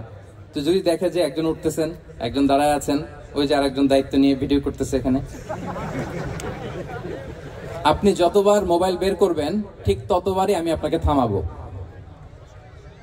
6:45-এ মাগরিবের সালাত, তো মাত্র 45 minutes in our hand, 45 minute. এর মধ্যে যদি বারবার মোবাইল বের করে এরকম ডিস্টার্ব করেন, আমি কিন্তু বারবার থামাবো। কারো হাতে মোবাইল থাকবে না। আপনার পাশে যদি কোনো ভাই মোবাইল ধরে রাখে, বলবেন ভাই মেহেরবানি করে পকেটে। মোবাইল থাকবে কই? হয় না, একসাথে আওয়াজ করে বলেন, মোবাইল কোথায় রেখেছেন? পকেটে রেখেছেন? জি, পকেটে। Mobile should be in pocket. জি, মাশাআল্লাহ, আলহামদুলিল্লাহ। এই তো, খুবই সুশৃঙ্খল। এই 45 মিনিট যদি বারবার আপনাদেরকে থামাতে ইনস্ট্রাকশন দিতে আপনারা নষ্ট করেন, আপনারা মাহরুম হবেন। আমি একটা টপিক নিয়ে কথা বলতে এসেছি, আপনারা যদি এইভাবে মোবাইল ধরে রাখেন তাহলে ডিস্টার্ব হবে। মোবাইল বন্ধ, কারো মোবাইল চলবে না। Mobile should be in pocket. পকেটে রেখেছেন তো সবাই, না? 15 মিনিট পর আবার আস্তে করে বের করবেন। কারা কারা হাত তোলেন তো? বের করবেন, মোবাইল বের করবেন। আমার দিকে তাকিয়েছেন তো? আচ্ছা, তাহলে আমরা শুরু করি। জি, আমার দিকে তাকান। নাহমাদুহু ওয়া নুসাল্লি আলা রাসূলিহিল কারীম, আম্মা বা'দু, ফাআউযু বিল্লাহি মিনাশ শাইতানির রাজীম, বিসমিল্লাহির রহমানির রহিম। فبما رحمة من الله لنت لهم ولو كنت فظا غليظ القلب لانفضوا من حولك فاعف عنهم واستغفر لهم وشاورهم في الأمر فإذا عزمت فتوكل على الله إن الله يحب المتوكلين. صدق الله العظيم. রব্বি ইশরাহ লি সাদরি ওয়া ইয়াসসির লি আমরি ওয়াহলুল উকদাতাম মিন লিসানি ইয়াফকাহু কওলি। কোরিয়া মুসলিম ফেডারেশনের আওতাধীন সং উরি জামি মসজিদের আয়োজনে ডেজিং ইউনিভার্সিটি স্টেডিয়ামে আজকের আয়োজিত এ দ্বিতীয় বার্ষিক ইসলামী মহাসম্মেলনে আপনারা যারাই উপস্থিত হয়েছেন আপনাদের সবাইকে জানাচ্ছি আন্তরিক শুভেচ্ছা এবং মোবারকবাদ। আহলান ওয়া সাহলান ওয়া মারহাবান বিকুম ফি হাযাল লিকা আত-তাইয়িব আল মুবারক। শুরুতে আমরা আল্লাহ রাব্বুল ইজ্জা ওয়াল জালালের দরবারে শুকরিয়া জ্ঞাপন করছি যে আল্লাহ তাআলা এত চমৎকার একটি পরিবেশে আমাদের প্রিয় মাতৃভূমি বাংলাদেশ থেকে হাজার হাজার কিলোমিটার দূরে দক্ষিণ কোরিয়ার এই ইউনিভার্সিটির এই স্টেডিয়ামে কিছু দিনই কথা শুনবার জন্য আমাদেরকে আসার বসার সুযোগ করে দিয়েছেন। আমরা সবাই পড়ে নিয়েছি কালিমাতুশ শুকর আলহামদুলিল্লাহ। আল্লাহ রাব্বুল ইজ্জা ওয়াল জালালের দরবারে লাখো কোটি শুকর এবং সুজুদ এবং প্রশংসা শেষে আমি আজকের এই প্রোগ্রামের অর্গানাইজিং কমিটিকে অন্তরের অন্তঃস্থল থেকে ধন্যবাদ জানাতে চাই, যারা দীর্ঘদিন অনেক চেষ্টা করে অনেক আয়োজন করে আজকের এই চমৎকার ফুলের বাগানকে তারা সাজিয়েছেন। তাদেরকে আমরা শুভেচ্ছা জানাই, ধন্যবাদ জানাই। আজকের প্রোগ্রামে উপস্থিত আছেন দক্ষিণ কোরিয়া প্রবাসী বিশিষ্ট ব্যবসায়ী ভাইয়েরা, চাকরিজীবী ভাইয়েরা, শ্রমজীবী ভাইয়েরা, এবং দেখতে পাচ্ছি গ্যালারিতে পর্দার অন্তরালে আমাদের মা বোনেরা এসেছে, কচিকাচা সোনামণিরা। তারপর আমি এখানে সিকিউরিটি ডিপার্টমেন্টকে দেখলাম, police department, and I would like to thank from the bottom of my heart to the Daejeon University Authority for giving us this nice venue to organize such an amazing program. May Allah bless them with guidance. আমরা সবাই বলি আমিন। আজকে উপস্থিত আছেন এই প্রোগ্রামের volunteers ভাইয়েরা, press, media, সাংবাদিক বন্ধুরা। আমি সবাইকে আবারও ধন্যবাদ এবং শুভেচ্ছা জানিয়ে শুরু করছি। প্রিয় ভাইয়েরা, আমাদের সময় খুব কম, কথা অনেক বেশি। আল্লাহর শুকরিয়া যে আমরা আমাদের প্রিয় শায়েখ আস-সুন্নাহ ফাউন্ডেশনের চেয়ারম্যান শায়েখ আহমদুল্লাহ হাফিজাহুল্লাহ ওয়া রাআহকে পেয়েছি। উনি কথা বলার পরে আর কিছু বলার অবকাশ থাকে না, সুযোগ থাকে না, এত সুন্দর করে বলেন, ঠিক কিনা বলেন? তো চমৎকার নাসিহা নিশ্চয়ই উনি করেছেন, কোরআন সুন্নাহর আলোকে কিউএস সেশন করেছেন, কোশ্চেন আনসার সেশন করেছেন। আমরা আল্লাহর কাছে দোয়া করি, প্রার্থনা করি শায়েখের আলোচনা থেকে যেন আমরা উপকৃত হতে পারি। শায়েখ যে দিক নির্দেশনামূলক বক্তব্য আমাদের সামনে উপস্থাপন করলেন আমরা যেন সেগুলোর উপর আমল করতে পারি। প্রিয় ভাইরা, খুব বরকতময় একটা সময় আমরা কাটাচ্ছি। রবিউল আউয়াল মাস, এটা মিলাদুন নবীর মাস, সিরাতুন নবীর মাস, বিষ্ণু ইসলামের সিরাত আলোচনার মাস। পুরো মাস জুড়ে আমরা বিষ্ণু ইসলামের আসিরা আল আতেরা, বরকতময় সিরাত নিয়ে, মিলাদ নিয়ে আমরা আলোচনা করে থাকি। তো আজকের এই সন্ধ্যায় আমি বিষ্ণু ইসলামের সিরাত থেকে ছোট্ট একটা টপিক নিয়ে অল্প কয়েক মিনিট কথা বলবো ইনশাআল্লাহ। এবং আমি আশা রাখবো এখন যেমনি আপনারা ঠিক চুপচাপ নীরব হয়ে বসে আছেন মাগরিবের আজান পর্যন্ত, শেষ পর্যন্ত আপনারা ঠিক এভাবেই বসে আমাদেরকে সাহায্য করবেন, কোঅপারেশন করবেন। প্রিয় ভাইরা, যে টপিকটি আমি চুজ করেছি আপনাদের জন্য আজকের এই কনভেনশনে বা কনফারেন্সে, সেটা হচ্ছে আমাদের প্রিয় নবী বিশ্বনবী মুহাম্মদুর রাসূলুল্লাহ সাল্লাল্লাহু আলাইহি ওয়াসাল্লামের আচরণ কেমন ছিল। কেমন ছিল আমার প্রিয় নবীজির আচরণ? তিনি মানুষের সাথে কেমন আখলাকে, কেমন ব্যবহার তিনি করতেন, কেমন ডিলিংস করতেন, তার ইন্টারাকশনগুলো মানুষের সাথে কেমন ছিল, তার আচরণ কেমন ছিল, এই টপিকে আমরা কথা শুনবো। আমরা যদি কোরআনকে জিজ্ঞেস করি যে কোরআন তুমি বলো তো বিষ্ণু ইসলামের আচরণ কেমন ছিল, আমার নবীর আখলাক কেমন ছিল, ব্যবহার কেমন ছিল, কোরআন খুব প্রিসাইজলি আমাদেরকে জানায় এবং বলে যে ওয়া ইন্নাকা লাআলা খুলুকিন আযীম, and verily you are on a very good standard of character. এর অর্থ হচ্ছে নবী হে, নিশ্চয়ই আপনি নৈতিক চরিত্রের সর্বোচ্চ মানের উপর প্রতিষ্ঠিত। সুবহানাল্লাহ। চারিত্রিক মাধুর্যতা, চারিত্রিক নির্মলতা, উন্নত চরিত্র, সর্বোত্তম চরিত্র বলতে আমরা যা বুঝাই তার সবটা দিয়ে আল্লাহ তাআলা বিষ্ণু ইসলামের চরিত্রকে নির্মাণ করেছেন। বিষ্ণু ইসলামের মাথার চুল থেকে পায়ের নখ পর্যন্ত একটা কলমের কালির ডট ফেলার ক্ষমতা বিশ্বের কারণে, ঠিক কিনা বলেন? এজন্য আল্লাহ বলছেন ওয়া ইন্নাকা লাআলা খুলুকিন আযীম, নৈতিক চরিত্রের সর্বোচ্চ স্ট্যাটাস, সর্বোচ্চ মানে আপনি নবী হে প্রতিষ্ঠিত। এবং তিনি বলতেন ওয়া ইন্নামা বুইসতু লিউতাম্মিমা মাকারিমাল আখলাক, আমি উত্তম আচরণের পূর্ণতা দান করার জন্য এই পৃথিবীতে এসেছি, উত্তম চরিত্রের পূর্ণতা দিতে, চারিত্রিক পূর্ণতা দিতে, বিশ্ববাসীকে উত্তম চরিত্র শিখাবার জন্য এই পৃথিবীতে এসেছি। বিষ্ণু ইসলামের চরিত্রের চাইতে সুন্দর চরিত্র এই পৃথিবীতে কারো কি হতে পারে? আমরা তো আমাদের নেতাদের চরিত্রের ব্যাপারে বলি, আমার নেতার চরিত্র ফুলের মতো। আসলে কোথায় কি বলতে হবে এই সেন্সটাই আমাদের নাই। আল্লাহু আকবার। বিষ্ণু ইসলামের চরিত্রের ব্যাপারে স্বয়ং আল্লাহ তাআলা সার্টিফাই করেছেন। এবং আম্মা জান আয়েশা রাদিয়াল্লাহু তাআলা আনহাকে যখন জিজ্ঞেস করা হতো যে হে আম্মা, আপনি বলেন তো আমাদের নবীজির চরিত্র কেমন ছিল, কাইফা কানা খুলুকু রাসূলিল্লাহ, কেমন ছিল নবীর চরিত্র, সাহাবারা বড্ড আগ্রহ নিয়ে জিজ্ঞেস করতেন। আম্মা জান আয়েশা বলেছেন কানা খুলুকুহু আল কোরআন, বিষ্ণু ইসলামের চরিত্র ছিল কোরআনী চরিত্র। কোরআনে যা করতে বলা হয়েছে, যা করতে বারণ করা হয়েছে, তা প্র্যাকটিক্যালি বিশ্বনবীর জীবনে সেটা করে দেখানো হয়েছে। এবং তিনি বলতেন ইনদামা রাসূলুল্লাহ সাল্লাল্লাহু আলাইহি ওয়াসাল্লাম ইয়ামশি আলাল আরদ কাআন্নাল কুরআন ইয়ামশি আলাইহি, বিষ্ণু ইসলাম যখন রাস্তা দিয়ে হেঁটে যেতেন as if a living Quran is walking on the street, মনে হতো একটা জীবন্ত কোরআন রাস্তা দিয়ে হেঁটে যাচ্ছে। এত সুন্দর ছিল বিষ্ণু ইসলামের চরিত্র। উনি যে নিজেই উত্তম আচরণের ছিলেন তাই নয়, তিনি সর্বোত্তম আচরণ যেন আমরা অর্জন করি এটার ব্যাপারে গুরুত্ব আরোপ করেছেন। রাসূল সাল্লাল্লাহু আলাইহি ওয়াসাল্লামকে জিজ্ঞেস করা হলো, নবী হে, কোন জিনিস মানুষকে সবচেয়ে বেশি আল্লাহর জান্নাতে প্রবেশ করাবে? সুইলা রাসূলুল্লাহ সাল্লাল্লাহু আলাইহি ওয়াসাল্লাম আন আকসারি মা ইউদখিলুন নাস আল জান্নাহ, জিজ্ঞেস করা হলো নবী কোন জিনিস মানুষকে বেশি জান্নাতে ঢুকাবে? বিষ্ণু বললেন তাকওয়াল্লাহ ওয়া হুসনুল খুলুক, এক হচ্ছে আল্লাহর ভয়, আরেক হচ্ছে সুন্দর আচরণ। সুবহানাল্লাহ। তাহলে এই হাদিস থেকে বুঝলাম যারা বেশি নামাজ পড়বে তারা বেশি জান্নাতে ঢুকবে নাকি? নামাজ পড়তে পড়তে যারা কপাল কালো করে ফেলছে এরা ঢুকবে না? যারা হজ করতে করতে বড় হাজী সাহেব হয়েছে, জিকির করতে করতে হাতে 3-4টা তাসবিহ রেখেছে, তাদের কথা বলা হয়েছে। এগুলো নিঃসন্দেহে অনেক বড় আমল, কিন্তু সবচাইতে বেশি জান্নাতে প্রবেশ করাবে যে আমল, বিষ্ণু বললেন এক হচ্ছে আল্লাহর ভয়, আরেক হচ্ছে সর্বোত্তম আচরণ। প্রিয় ভাইরা, ইসলামের মেজাজটাকে চিনে নেন, ইসলামের এসেন্সটাকে বুঝে নেন। আমরা ভালো আচরণকে গুরুত্ব দিতে চাই না। অনেক নামাজি লোক দেখবে নামাজ পড়তে পড়তে কপালে কালো দাগ ফেলে দিছে, বাসায় বউয়ের সাথে খারাপ আচরণ করে, খিটখিটে মেজাজের, প্রতিবেশীর সাথে শুধু ঝগড়া, কলিগদের সাথে ঝগড়া, মারামারি, দুঃসম্পর্ক, এরকম আছে না নাই বলেন? আছে না? কিন্তু নামাজি, অনেক বড় হাজি, একদিনও কোরআন তেলাওয়াত মিস হয় না, তো এত ইবাদত করেও সে ইসলামের আসল এসেন্সটাকে ধরতে পারে নাই।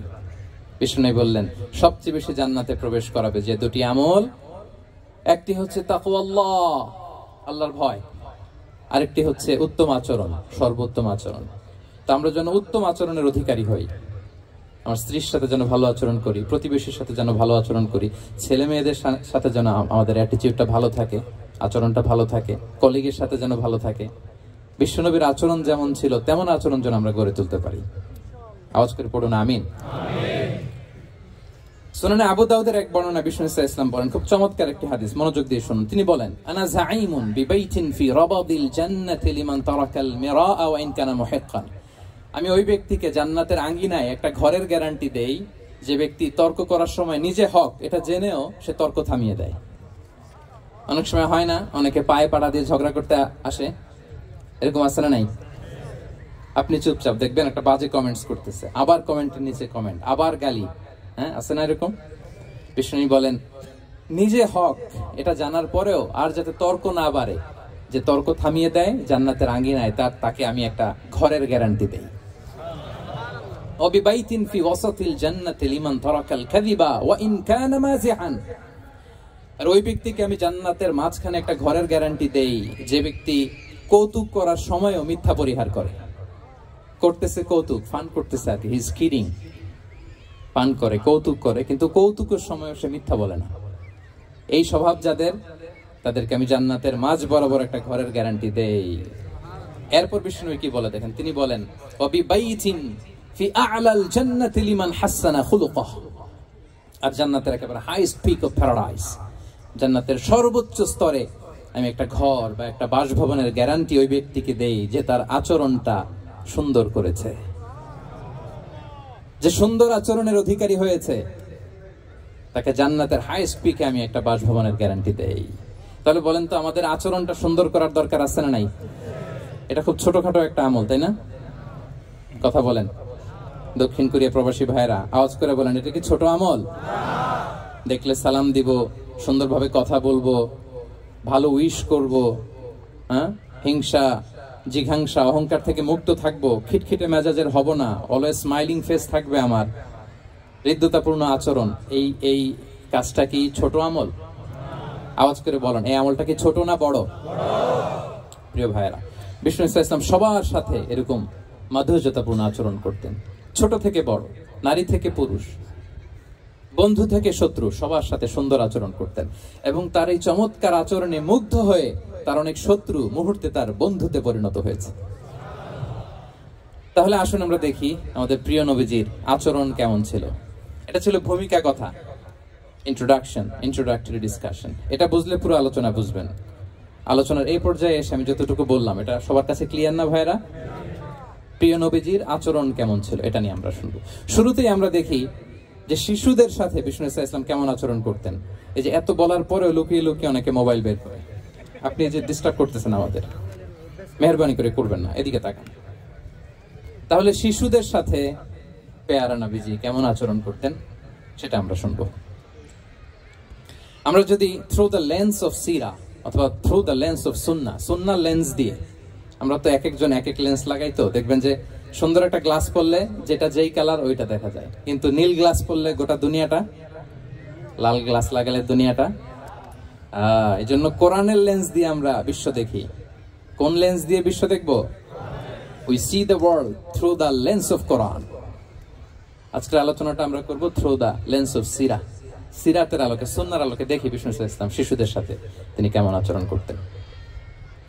বিষ্ণু ইসলামের কাছে যখন কোনো শিশু নিয়ে আসা হতো তিনি তাহনিক করতেন। হাদিসে এসেছে, সিরায় এসেছে। তাহনিক কি? খেজুর চিবিয়ে খেজুরের মিষ্টি রস লালা সহ বাচ্চার মুখে লাগিয়ে দিতেন। আলেমদের কাছে, অনেক আলেমদের কাছে আসে, আমার কাছে অনেকে এসেছে বাচ্চাদেরকে নিয়ে, তো আমরা এই সুন্নাহর উপর আমল হিসেবে খেজুর চিবিয়ে এর রসটা মুখে ঢুকিয়ে দিয়েছি। বারাকা, বিষ্ণু ইসলামের বারাকা নেওয়ার জন্য আসতো ছোট্ট বাচ্চাদেরকে নিয়ে। মদিনায় যখন সাহাবারা হিজরত করলেন মক্কা থেকে, মুসলিমদের ঘরে সন্তান সন্ততি নাই, বাচ্চা কাচ্চা হয় না। ইহুদিরা টিটকারি করে, এই তো মুসলমানদের সন্তান নাই। সর্বপ্রথম যেই সন্তান হয়েছে তিনি হচ্ছেন আয়েশা রাদিয়াল্লাহু তাআলা আনহার বড় বোন আসমা বিনতে আবু বকরের ঘর উজাড় করে এক সন্তান এসেছে, পুত্র সন্তান, নাম হচ্ছে আব্দুল্লাহ। কি নাম? আব্দুল্লাহ ইবনে জুবাইর। তো আসমা আব্দুল্লাহকে কোলে নিয়ে বিষ্ণুনবীর কাছে আসলেন। বিষ্ণুনবী খেজুর চিবিয়ে ওনার লালা মিশ্রিত রস খেজুর সহ মুখে লাগিয়ে দিলেন। তো আসমা সবসময় গর্ব করে বলতেন যে আমার সন্তানের পাকস্থলীতে সর্বপ্রথম যেটা ঢুকেছে এটা হচ্ছে বিষ্ণুনবীর লালা মিশ্রিত খেজুরের রস। আল্লাহু আকবার। বাচ্চারা আসলে বিষ্ণুনবী তাহনিক করতেন, এবং এটা ল্যাবরেটরিক্যালি প্রুভড, সায়েন্টিফিক্যালি প্রুভড যে বাচ্চার জন্মের পরে এরকম মিষ্টি দিলে, স্পেশালি ডেটস নির্যাস যদি দেয়া হয়, তাহলে এটা তার ইমিউন সিস্টেম বাড়ায়, রোগ প্রতিরোধ ক্ষমতা বাড়ায়, তার ব্লাড সার্কুলেশন বাড়ায়, রক্ত সঞ্চালন বাড়ায়। বিষ্ণুনবী এটা করতেন। অনেক মায়েরা বরকতের জন্য বিষ্ণুনবীর কোলে বাচ্চা দিতেন। অনেক বাচ্চা বিষ্ণুনবীর কোলেই পেশাব করেছে, হাদিস সাক্ষী। ওখান থেকে মাসালা এসেছে, মেয়ে বাচ্চা পেশাব করলে কিভাবে ক্লিন হবে, ছেলে বাচ্চা পেশাব করলে কিভাবে ক্লিন হবে। বিষ্ণুনবী কোলে নিয়েছেন, পেশাব করে দিছে ভরায়া। আল্লাহু আকবার। বাচ্চাদের মাথায় তিনি হাত বুলিয়ে দিতেন। যেই বাচ্চার মাথায় বিষ্ণুনবী হাত বুলাতেন ওই বাচ্চার মাথায় খুব বেশি বেশি চুল গজাতো। সুবহানাল্লাহ পড়বেন না? এক ভণ্ড, সেও ছিল নবী দাবিদার, মুসাইলামাতুল কাযযাব। সে নবীকে কপি করত, নবী যা যা করতো তাই করতো। তো সেও তার এলাকায় অনেক বাচ্চাদের মাথায় হাত বুলাই দিতে শুরু করলো, যে মোহাম্মদ বাচ্চার মাথায় হাত বুলালে বাচ্চার মাথায় চুল বড় হয়, আমিও তাই করবো। সে বলতো আমিও নবী। সে বলতো নবু আনিস শুনলি ওয়ানিস শুনলাকি মোহাম্মদ, হে মোহাম্মদ নবু তোমার অর্ধেক আমার অর্ধেক। কি মামুর বাড়ির আবদার দেখছেন? বলে আমারটা আমাকে বুঝিয়ে দাও। তো নবীকে কপি করতো। বিশ্বনবী কুয়ার মধ্যে লোনা পানির কুয়ায় থুতু ফেললে মুহূর্তে লোনা পানির কুয়া মিঠা পানির কুয়ায় পরিণত হতো। তো এই বদমাসটা যখন কপি করে থুতু মারছে ওদের এলাকার কুয়ায়, ওটা ছিল মিঠা পানি, ওটা মুহূর্তের মধ্যে লোনা পানির কুয়া হয়ে গেছে। তো বিশ্বনবীকে কপি করে সে তার এলাকার নবজাতক বাচ্চাদের মাথায় যখন হাত বুলিয়ে দিতে শুরু করলো, পরবর্তীতে দেখা গেল ওই বাচ্চাগুলো আজীবন ছিল টাক মাথা। চুল বাড়বে তো দূরের কথা, এদের মাথায় চুলই ওঠে নাই। আল্লাহু আকবার, মুজিজাতুন নবী। বিষ্ণু মাথায় হাত বুলিয়ে দিতেন, বাচ্চাদেরকে চুমু খেতেন। আপনারা বাচ্চাদেরকে কোলে নিবেন, আদর করবেন, চুমু খাবেন, বিষ্ণুর সুন্নাহ এটা। বাচ্চাদের সালাম দিতেন, মাঝে মাঝে বাচ্চাদের সাথে মজা করতেন, তাদের সাথে খেলাধুলা করতেন। বাসার সময় পেলে এটা করবেন, ছেলেমেয়েদেরকে নিয়ে খেলতে নেমে যাবেন। শুধু বাচ্চাদের সাথে ফান করতেন এমন না, ভুল দেখলে শুধরে দিতেন। এক ছোট্ট বাচ্চা কোলে বসে খাবারের প্লেট থেকে এখান থেকে ধরে ওখান থেকে ধরে, তাও বাঁ হাতে। বিষ্ণু বললেন, ইয়া গোলাম সাম্মিল্লাহ, বিসমিল্লাহ বলো। কুলবি আমিনিক, বাঁ হাতে নয় ডান হাতে খাও। ওয়া কুল মিম্মা ইয়ালিক, আর এদিক সেদিক থেকে নয়, তোমার সামনে যেটা আছে ওইটা খাও। সুবহানাল্লাহ, শুধরে দিতেন। সাদাকার খেজুরের স্তূপ ছিল, জাকাতের খেজুর। হাসান রাদিয়াল্লাহু তাআলা আনহু, বিষ্ণু ইসলামের দৌহিত্র, ছোট্ট মানুষ, হাঁটতে হাঁটতে যে খেজুরের স্তূপের দিকে খেজুর নিয়ে খেলতে যায়, হঠাৎ একটা খেজুর খেতে আরম্ভ করলেন। বিষ্ণু বললেন, কেখ কেখ, থামো থামো, ওয়াক থু থু। আমরা যে বাংলা ওয়াক থু বলি, এটার আরবি হচ্ছে কেখ। মানে এই নানা ভাই রাখো রাখো রাখো। আলা তাআলাম ইন্না লা নাকুলুস সাদাকা, নানা ভাই তুমি জানো না আমরা হাশমি খানদানের, আমরা সাদাকার মাল খেতে পারি না। আঙ্গুল ঢুকিয়ে মুখ থেকে খেজুর বের করে দিলেন। সুবহানাল্লাহ। এভাবে ছোট্ট বাচ্চাদের ভুলগুলো শুধরে দিতেন, কারেকশন করতেন। সুনানে নাসাইতে এসছে, কান রাসূলুল্লাহ সাল্লাল্লাহু আলাইহি ওয়াসাল্লাম ইয়াজুরুল আনসার, তিনি যখন আনসারীদেরকে ভিজিট করতে যেতেন, ফায়ুসাল্লিমু আলা সিবিয়ানিহিম, আনসারী বাচ্চাদেরকে সালাম দিতেন। আপনারা বাচ্চাদের সালাম দেন তো নাকি? নাকি বাচ্চাদের সালামের জন্য বসে থাকেন? অনেকে মনে করে যে আমি মুরব্বী হাজী সাহেব, 80 বছর বয়স, আমি তো শুধু সালাম পাবো, আমি দিব কেন? এরকম একটা ভুল ধারণা আছে না? সালাম শুধু ছোটরা দিবে, ব্যাপারটা কি এমন না? ছোটরা বড়দের দিবে, বড়রা ছোটদের দিবে, সবাই সবাইকে দিব, ঠিক কিনা বলেন? ইনশাআল্লাহ বলেন সবাই।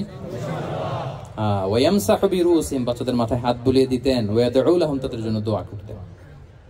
তাহলে বিশ্বনবীর বাচ্চাদের সাথে আচরণ, ডিলিংস, ইন্টারঅ্যাকশন কেমন ছিল বুঝতে পেরেছেন? একবার এক নামাজে ওনার নাতিদেরকে নিয়ে হাজির হলেন, হাসান হুসাইন রাদিয়াল্লাহু আনহুমাকে নিয়ে। তো নামাজের এক সিজদায় বিশ্বনবী এমন লম্বা সময় সিজদায় পড়ে রইলেন, মাথার উঠান না। মুসল্লিরা তো অবাক, সাহাবারা ভাবলেন, হায় রে, নবীজি অসুস্থ হয়ে গেলেন নাকি, অথবা ওহী নাজিল হলো নাকি। নামাজ শেষে সাহাবারা জিজ্ঞেস করলেন, ইয়া রাসূলুল্লাহ, আপনি কি অসুস্থ হয়েছেন নাকি ওহী নাজিল হচ্ছিল? এত লম্বা সিজদা দিতে তো কখনো দেখি নাই। বিশ্বনবী বললেন, না না, কুল্লুন যালিকা লাম ইয়াকুন, কোনটাই না, বরং ওয়ালাকিন নাবনি ইরতাহালানি, আমার নানা ভাই হাসান হোসাইন সিজদারত অবস্থায় আমার পিঠের উপরে উঠে বসেছিল। ফাকারিহতু আন উআজ্জিলাহু হাত্তা ইয়াকদিয়া হাজাতা, আমি উঠে গেলে তাদের ডিস্টার্ব হবে, এজন্য সিজদায় পড়েছিলাম। যতক্ষণ তাদের পিঠে উঠে খেলতে মনে চেয়েছে তারা খেলেছে, তারা নেমেছে, তারপরে সিজদা থেকে মাথা উঁচু করে দাঁড়িয়েছি। কি কনসিডারেশন ছিল, কি কনসিডারেট পিপল ছিলেন। সুবহানাল্লাহ বিহামদি। তা আমরা কাঁধে নিয়ে খেলবো তো দূরের কথা, আমরা অনেকে বাচ্চাদেরকে মসজিদে দেখলেই রেগে যাই, আছে না নাই? অনেক মুরব্বীরা আছে মসজিদে বাচ্চা দেখতে পারে না, দেখবেন হ্যাঁ, খিটখিটে মেজাজের হয়ে যায়, রিঅ্যাক্ট করে। আলহামদুলিল্লাহ গত অনেক বছর ধরে বাংলাদেশে এটা নিয়ে আমরা কন্টিনিউয়াসলি বলেছি যে না, শিশুদেরকে আপনারা মসজিদে আসলে ধমক দিবেন না, ভুল করলে, আওয়াজ করলে, চিৎকার করলেও তাদেরকে বকা দেওয়া যাবে? বলেন। আজকে যদিও বকা খেয়ে মসজিদ থেকে ফিরে যায়, আর কোনোদিন মসজিদের দিকে পা বাড়াবে? ও যাবে ক্লাবে, হ্যাঁ, ও যাবে গানের কনসার্টে, আর ফেরাতে পারবেন মসজিদে? আর আসবে না। খবরদার, আপনার একটা ধমকের কারণে মসজিদমুখী কোনো শিশু যেন অন্যদিকে না যায়। বুঝাবেন যে আব্বু, এটা আমাদের ইবাদতগাহ, পবিত্র জায়গা, এখানে দুষ্টামি করতে হয় না, আওয়াজ করতে হয় না, আল্লাহ তোমাকে অনেক গুনাহ দিবে। গুনার ভয় দেখালে কিন্তু বাচ্চারা আর দুষ্টামি করে না, দেখবেন, ঠিক কিনা বলেন? এই সেন্সটা তাদের আছে, এভাবে বুঝাবেন। মুসনাদে আহমদ একটা হাদিস এসেছে, বিষ্ণু ইসলাম ওনার চাচাতো ভাইদেরকে নিয়ে দৌড় প্রতিযোগিতা করাতেন, লাইন ধরে দাঁড় করাতেন, আর বলতেন, মান সাবাকা ইলাইয়া ফালাহু কাদা ওয়া কাদা, সবাই দাঁড়াও, দেখি কে কার আগে আমাকে দৌড়ে ধরতে পারে, যে ধরতে পারবে তাকে পুরস্কার দিব। আল্লাহু আকবার। এবং বিশ্বনবীর এই কথা শুনে সবাই দৌড়ে যে বিশ্বনবীর ঘাড়ের উপর উঠতো, বুকের উপর উঠতো, ঝাঁপিয়ে পড়তো। বিশ্বনবী সবাইকে ধরে আগলে নিতেন, প্রত্যেকের গালে চুমু খেতেন। পড়েন সুবহানাল্লাহ। এই ছিল শিশুদের প্রতি বিষ্ণু ইসলামের আচরণ। তো আমরা এরকম আচরণ করি কিনা, আমাদের আচরণটা আমাদের বাচ্চা, আমাদের আত্মীয় স্বজনের ছোট ছেলে মেয়ে, আমরা কোথাও শিশুদেরকে যদি দেখি আমরা তাদের সাথে কিভাবে আচরণ করি, একটু মিলিয়ে নিন কার আচরণ কেমন, এরকম করেন কিনা। আমি আর জিজ্ঞেস করতে চাইলাম না, জাস্ট আস্ক ইউরসেলফ, নিজেকে জিজ্ঞেস করুন যে আমরা আমাদের বাচ্চাদের সাথে এরকম আচরণ করি কিনা। তাহলে প্রথম পয়েন্টটা ক্লিয়ার, শিশুদের সাথে বিষ্ণু ইসলামের কেমন আচরণ ছিল। এটা কি আপনাদের কাছে ক্লিয়ার হয়েছে প্রিয় ভাইরা? আপনাদের কষ্ট হচ্ছে না? হ্যাঁ, শেষ করে দিব? আরো কয়েক মিনিট শুনবেন তো? হ্যাঁ, ইনশাআল্লাহ পড়ুন সবাই। আচ্ছা, শিশুদের পার্ট শেষ, এবার দেখি বয়স্কদের সাথে, অ্যাডাল্টদের সাথে বিষ্ণু ইসলামের আচরণ কেমন ছিল, বড়দের সাথে কেমন আচরণ করতেন। আমরা আসুন দেখি। সাহাবারা তো সবচাইতে বেশি বিশ্বনবীর সঙ্গ পেয়েছেন, তাই না? বিশ্বনবীর সবচাইতে বেশি সঙ্গ পেয়েছেন কারা? আওয়াজ করে বলুন, ক্লাসের মতো কারা? সাহাবারা সবচাইতে বেশি সঙ্গ পেয়েছে। তাদের সাথে কেমন আচরণ ছিল? যে আয়াতটি দিয়ে আমি শুরু করেছি, আল্লাহ বলেছেন ফাবিমা রাহমাতিম মিনাল্লাহি লিনতা লাহুম ওয়ালাউ কুনতা ফাযযান গালিযাল কলবি লানফাদ্দু মিন হাওলিক। সাহাবারা বিশ্বনবীর এত ভালোবাসা পেয়েছেন, এত সুন্দর আচরণ পেয়েছেন, তারা বিশ্বনবীকে সব সময় আগলে রাখতে চাইতেন, ঘিরে থাকতে চাইতেন, তার সঙ্গ ছাড়তে চাইতেন না। পড়েন সুবহানাল্লাহ। সবসময় ঘিরে রাখতে চাইতেন। বাসায় ভাল লাগে না, বিশ্বনবীর কাছে চলে যেতেন। ওয়াইফের সাথে মনোমালিন্য, নবীর দরবারে চলে যেতেন। এমনকি কোন সাহাবীর পেটে যদি ক্ষুধা লাগতো, ঘরে খাবার না থাকতো, তারা বিশ্বনবীর কাছে চলে যেতেন। তারা বলতেন নবীর চেহারার দিকে তাকিয়ে থাকলেই আমাদের ক্ষুধা মিটে যেত। আগলে রাখতেন সবসময় বিষ্ণু ইসলামকে। আর সবসময় বিষ্ণু ইসলাম একটা স্মাইলিং ফেস নিয়ে তাদের সাথে কথা বলতেন। মুচকি হাসবেন। বিষ্ণু বলেন তাবাসসুমুকা ফি ওয়াজহি আখিকা সাদাকা, you smile to your brother, it's a charity. তোমার ভাইয়ের দিকে তাকিয়ে তুমি যে মুচকি হাসো, এটা সাদাকা দেওয়ার সওয়াব কামিয়ে ফেলো তুমি। এবং সাহাবারা বলতেন মা রাআইতু আহাদান আকসারা তাবাসসুমান মিন রাসূলিল্লাহ সাল্লাল্লাহু আলাইহি ওয়াসাল্লাম। বিশ্বনবীর চাইতে বেশি কাউকে আমরা কোনোদিন মুচকি হাসি দিতে দেখিনি। মুচকি হাসেন তো আপনারা? তো গোমরা মুখ করে রাখছেন কেন? হাসেন হাসেন, মুচকি হাসেন, হাসবেন। হাসতে পয়সা লাগে? হ্যাঁ, কত অন লাগে বলেন মুচকি হাসি দিতে? হ্যাঁ, আচ্ছা, লাগে না তো মুচকি হাসবেন। হাসলে যদি সাদাকার সওয়াব হয়, তো আমরা মুখ গোমরা করে রাখবো কেন? আমরা কি করব? মুচকি হাসবো। রাজি আছেন? দেখবেন যিনি মুচকি হাসে তাকে সবাই পছন্দ করে, আর যিনি গোমরা মুখ থাকে তার দেখতে ভালো লাগে। আমার ভালো লাগে না, আপনাদের লাগে? লাগে? লাগে না, লাগে না। হাসি কিন্তু সংক্রামক, ইতিবাচক ভাবে সংক্রামক। আপনি হাসলে দেখবেন হেসে হেসে কথা বলে, যার সাথে বলতেছেন তারও একটা হাসি। আপনি গোমরা মুখে থাকলে ওই ব্যক্তিও গোমরা মুখ, ঠিক কিনা বলেন? এবং মুচকি হাসলে স্বাস্থ্য ভালো থাকে, মানসিক স্বাস্থ্যের সাথে এটা সম্পর্ক আছে। মুচকি হাসবেন। মোবাইল বন্ধ করবেন। এই যে খুব দায়িত্বশীলতার সাথে উনি মুচকি হেসে হেসে ভিডিও করতেছে। প্রিয় ভাইরা, দেখেন বিষ্ণু ইসলাম কেমন কনসিডারেট ছিলেন। বিশ্বনবী যদি কারোর সাথে মুসাফা করতেন, ভাই একটু হাত মিলান তো, এই যে ওই লোক হাত সরানোর আগে বিশ্বনবী হাত সরাতেন না। যখন উনি হাতটা টান দিতেন তখন নবী হাত টান দিতেন। কারোর সাথে কথা বলার সময় এইভাবে আর চোখে তাকাতেন না, এইভাবে না। কথা বলতে হইলে ঘুরে তার দিকে হয়ে তাকে সম্মান দিয়ে, রেসপেক্ট দিয়ে কথা শুরু করতেন। কেউ কোনো গুরুত্বপূর্ণ কথা কানে কানে বলতে চাইলে তিনি কথা শেষ না হওয়া পর্যন্ত মাথা সরাতেন না। সুবহানাল্লাহ, আসতে বলেন। আল্লাহু আকবার, আল্লাহু আকবার। একটু মিলিয়ে নেই, আসলে কি আমরা পারি এত চমৎকার আচরণ উপহার দিতে? আল্লাহ, কতটা কনসিডারেট ছিলেন দেখেন। এক বেদুইন, অক্ষর জ্ঞানহীন মানুষ, সভ্যতার ছোঁয়া তার মধ্যে লাগেনি। সে মসজিদে নববীতে ঢুকে একবার মসজিদে নববীর মাঝখানে পেশাব করা শুরু করলেন। কি করা শুরু করলেন? কোথায়? টয়লেটে? কোথায়? ইসলামের সবচাইতে দ্বিতীয় সবচাইতে পবিত্র জায়গা বিশ্বনবীর মসজিদের মাঝখানে। সাহাবারা তাকে মারতে উদ্ধত হলেন। বিশ্বনবী বললেন দাও, থামো থামো, এই থামো থামো। কারণ প্রস্রাব করার সময়, টয়লেট করার সময় হুট করে কাউকে ধমক দেওয়া যায় না, ডাকা যায় না, দরজায় বড় নক করা যায় না, নক করা যায় না। করলে তার ক্ষতি হতে পারে, এটা করবেন না। বিষ্ণু বললেন দাও ওয়া হারিকু আলা বাউলিহি সাজলান মিন মা, এই রাখো রাখো, বেচারাকে পেশাব করতে দাও, করতে দাও, করতে দাও। পেশাব করতে দাও। সে পেশাব শেষ করলো, বিষ্ণু বললেন 1 বালতি পানি ঢেলে দাও। এই 1 বালতি পানি বালুতে মিশে জায়গাটা পরিষ্কার হয়ে যাবে। এরপর বিষ্ণু ইসলাম বললেন, ফাইন্নামা বুইসতুম মুয়াসসিরিন ওয়ালাম তুবআসু মুআসসিরিন, তোমরা এত কঠোর হচ্ছ কেন? আল্লাহ তো তোমাদেরকে কঠোর করে পৃথিবীতে পাঠাননি, সহজপন্থী করে আল্লাহ তাআলা আমার এই উম্মতকে পৃথিবীতে পাঠিয়েছে। পড়েন সুবহানাল্লাহ। দেখেন কত চমৎকার আচরণের ছিলেন। এবং পরে লোকটাকে বুঝিয়ে বললেন, সে কালিমা পড়ে মুসলমান হয়ে গিয়েছে। আল্লাহু আকবার। এই ছিল বিষ্ণু ইসলামের ইন্টারাকশন সাহাবাদের সাথে। এবং সাহাবাদের জন্য তিনি দোয়া করতেন প্রাণ ভরে। প্রিয় ভাইরা, দোয়া চাওয়া, দোয়া করা দুটোই সুন্নাহ। প্রাণ ভরে তিনি সাহাবাদের জন্য দোয়া করেছেন। বিষ্ণু ইসলাম একবার ওয়াশরুম সেরে এসে দেখলেন কে যেন অজুর পানি রেখে গিয়েছে। জিজ্ঞেস করলেন কে রেখেছে? বলা হলো আব্দুল্লাহ ইবনে আব্বাস রেখে, ছোট্ট আব্দুল্লাহ। বিষ্ণু ইসলাম খুশি হয়ে গেলেন, হায় রে, সে কিভাবে খেয়াল করলো, আমি এখন ওয়াশরুম থেকে আসলেই তো আমার অজুর পানি লাগবে। খুশি হয়ে একটা দোয়া করলেন তার জন্য। তিনি বললেন, আল্লাহুম্মা ফাক্কিহহু ফিদ্দীন ওয়া আল্লিমহু তা'ওয়িল, মানে হে আল্লাহ, আপনি তাকে দ্বীনের জ্ঞান দেন এবং কোরআনের ব্যাখ্যা তারে শিক্ষা দেন। বিশ্বনবীর এই দোয়া এমন ভাবে কবুল হয়েছে, এই আব্দুল্লাহ ইবনে আব্বাস যত মুফাসসির পৃথিবীতে আসবে সকল মুফাসসিরদের সম্রাট হিসেবে আল্লাহ তাকে কবুল করেছেন। বিশ্বনবীর দোয়া তারা পেয়েছেন। উম্মে সুলাইম রাদিয়াল্লাহু তাআলা আনহা, আনাস রাদিয়াল্লাহু তাআলা আনহুকে নিয়ে আসলেন, বললেন, নবী হে, আপনি এসেছেন, আমরা যে এত খুশি মদিনাবাসী, সবাই দেখে আপনার হাতে কিছু না কিছু হাদিয়া দেয়, আমি কি দিব?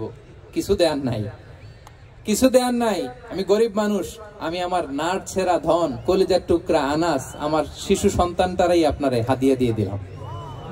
খোয়াই দিমুকা আনাস, নবী হে, সে আপনার ছোট্ট খাদেম হবে, আপনার কাজ করে দিবে। ও দোয়া একটু দোয়া করেন। বিষ্ণু দোয়া করলেন, কি দোয়া করলেন? আল্লাহুম্মা আকসির মালাহু ওয়া ওয়ালাদা, আল্লাহ আনাসের ওয়ালাদা, তার সন্তানও বাড়ায় দাও। দেখেন এই দোয়ার কি বরকত। এই দোয়ার বরকতে আনাস বলে, মদিনাতে যত খেজুর বাগান ছিল সবগুলো খেজুর বাগানে বছরে খেজুর হতো একবার, কিন্তু নবীর দোয়ার বরকতে আমি আনাসের বাগানে খেজুর হতো বছরে 2 বার।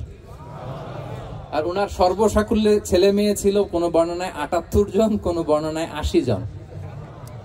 আমাদের পুরো বংশে আছে 80 জন, কথা বলেন। আপনার পুরো গোষ্ঠীতে 80 জন আছে? ওনার শুধু ছেলে মেয়ে, একজনের ছেলে মেয়ে কয়জন? 80 জন। বিশ্বনবীর দোয়া কি ইন্টারাকশন দেখেন, একজন ট্রু লিডারের কি বৈশিষ্ট্য। তিনি সাহাবীদের ভালো গুণ দেখলে তাদেরকে উৎসাহিত করতেন, ইন্সপায়ার করতেন, প্রশংসা করতেন। আবু মুসা আল-আশআরী রাদিয়াল্লাহু তাআলা আনহু, তিনি রাত জেগে চমৎকার কণ্ঠে তেলাওয়াত করতেন। একদিন তার ঘরের পাশ দিয়ে বিষ্ণুনবী যাচ্ছিলেন, পরের দিন বললেন, আবু মুসা, আমি কিন্তু তোমার কণ্ঠ শুনেছি, বড় সুরেলা গলা তোমার। লাকাদ উতিতা মিজমারান মিন মাজামিরি আলি দাউদ, দাউদ নবীর গলায় আল্লাহ যে সুরের ঝংকার দিয়েছেন, এই উম্মতের মধ্যে আল্লাহ তোমার গলায় সেই সুরের লহরী ঢেলে দিয়েছেন। আচ্ছা বলেন, নবী যদি প্রশংসা করে যে তোমার তেলাওয়াতটা খুব সুমধুর হয়েছে, তার কেমন লাগবে বলেন তো? আচ্ছা নবী বাদ দেন, শায়েখ আব্দুর রহমান আস-সুদাইস এসে যদি আপনারে বলে, তোমার কণ্ঠটা তো বড় মিষ্টি, তোমার কণ্ঠ রেসাইটেশন তো বড় সুন্দর, কেমন লাগবে আপনার? আর স্বয়ং বিশ্বনবী যদি বলে, সুবহানাল্লাহ পড়বেন না? আল্লাহু আকবার। এইভাবে বিষ্ণু ইসলাম সাহাবাদেরকে উৎসাহিত করতেন। মাঝে মাঝে প্রশ্ন করতেন, তাদের অ্যাটেনশন গ্রো করার জন্য তিনি প্রশ্ন করতেন। একবার বলেন দেখি, কে বলতে পারে, ইন্না মিনাশ শাজারি শাজারা লা ইয়াসকুতু ওয়ারাকুহা মাসালুহা মাসালুল মুমিন, একটা গাছ আছে, এই গাছের পাতা ঝরে না, এর দৃষ্টান্ত মুমিনের দৃষ্টান্ত। কে পারো দেখি?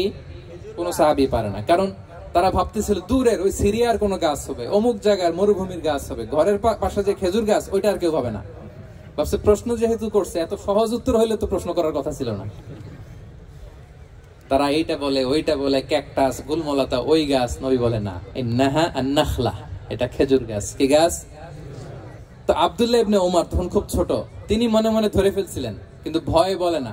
তো বাসায় যে ওমর রাদিয়াল্লাহুকে বলে, আব্বা আপনারা কেউ পারেন না, আমি তো জানতাম এটা খেজুর গাছ, তো বললা না যে?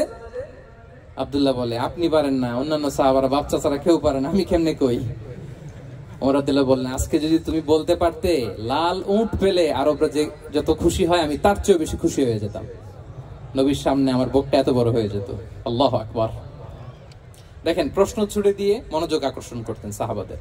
রসিকতা করতেন মাঝে মাঝে, রসিকতা। এক সাহাবী বলেন, ইয়া রাসূলুল্লাহ, আমার চলতে বড্ড কষ্ট হয়, আপনি যদি দয়া করে আমাকে একটা উট দিতেন, তাহলে আমি রাইড নিতাম এটার উপরে, এটা দিয়ে চলতাম, সফরের কষ্ট কমে যেত। বিষ্ণু বলেন, যাও, ঠিক আছে, তোমাকে একটা উটের বাচ্চা দিব। কি দিব? সাহাবী বলেন, ইয়া রাসূলুল্লাহ, আমি চাইলাম কি আর আপনি বললেন কি?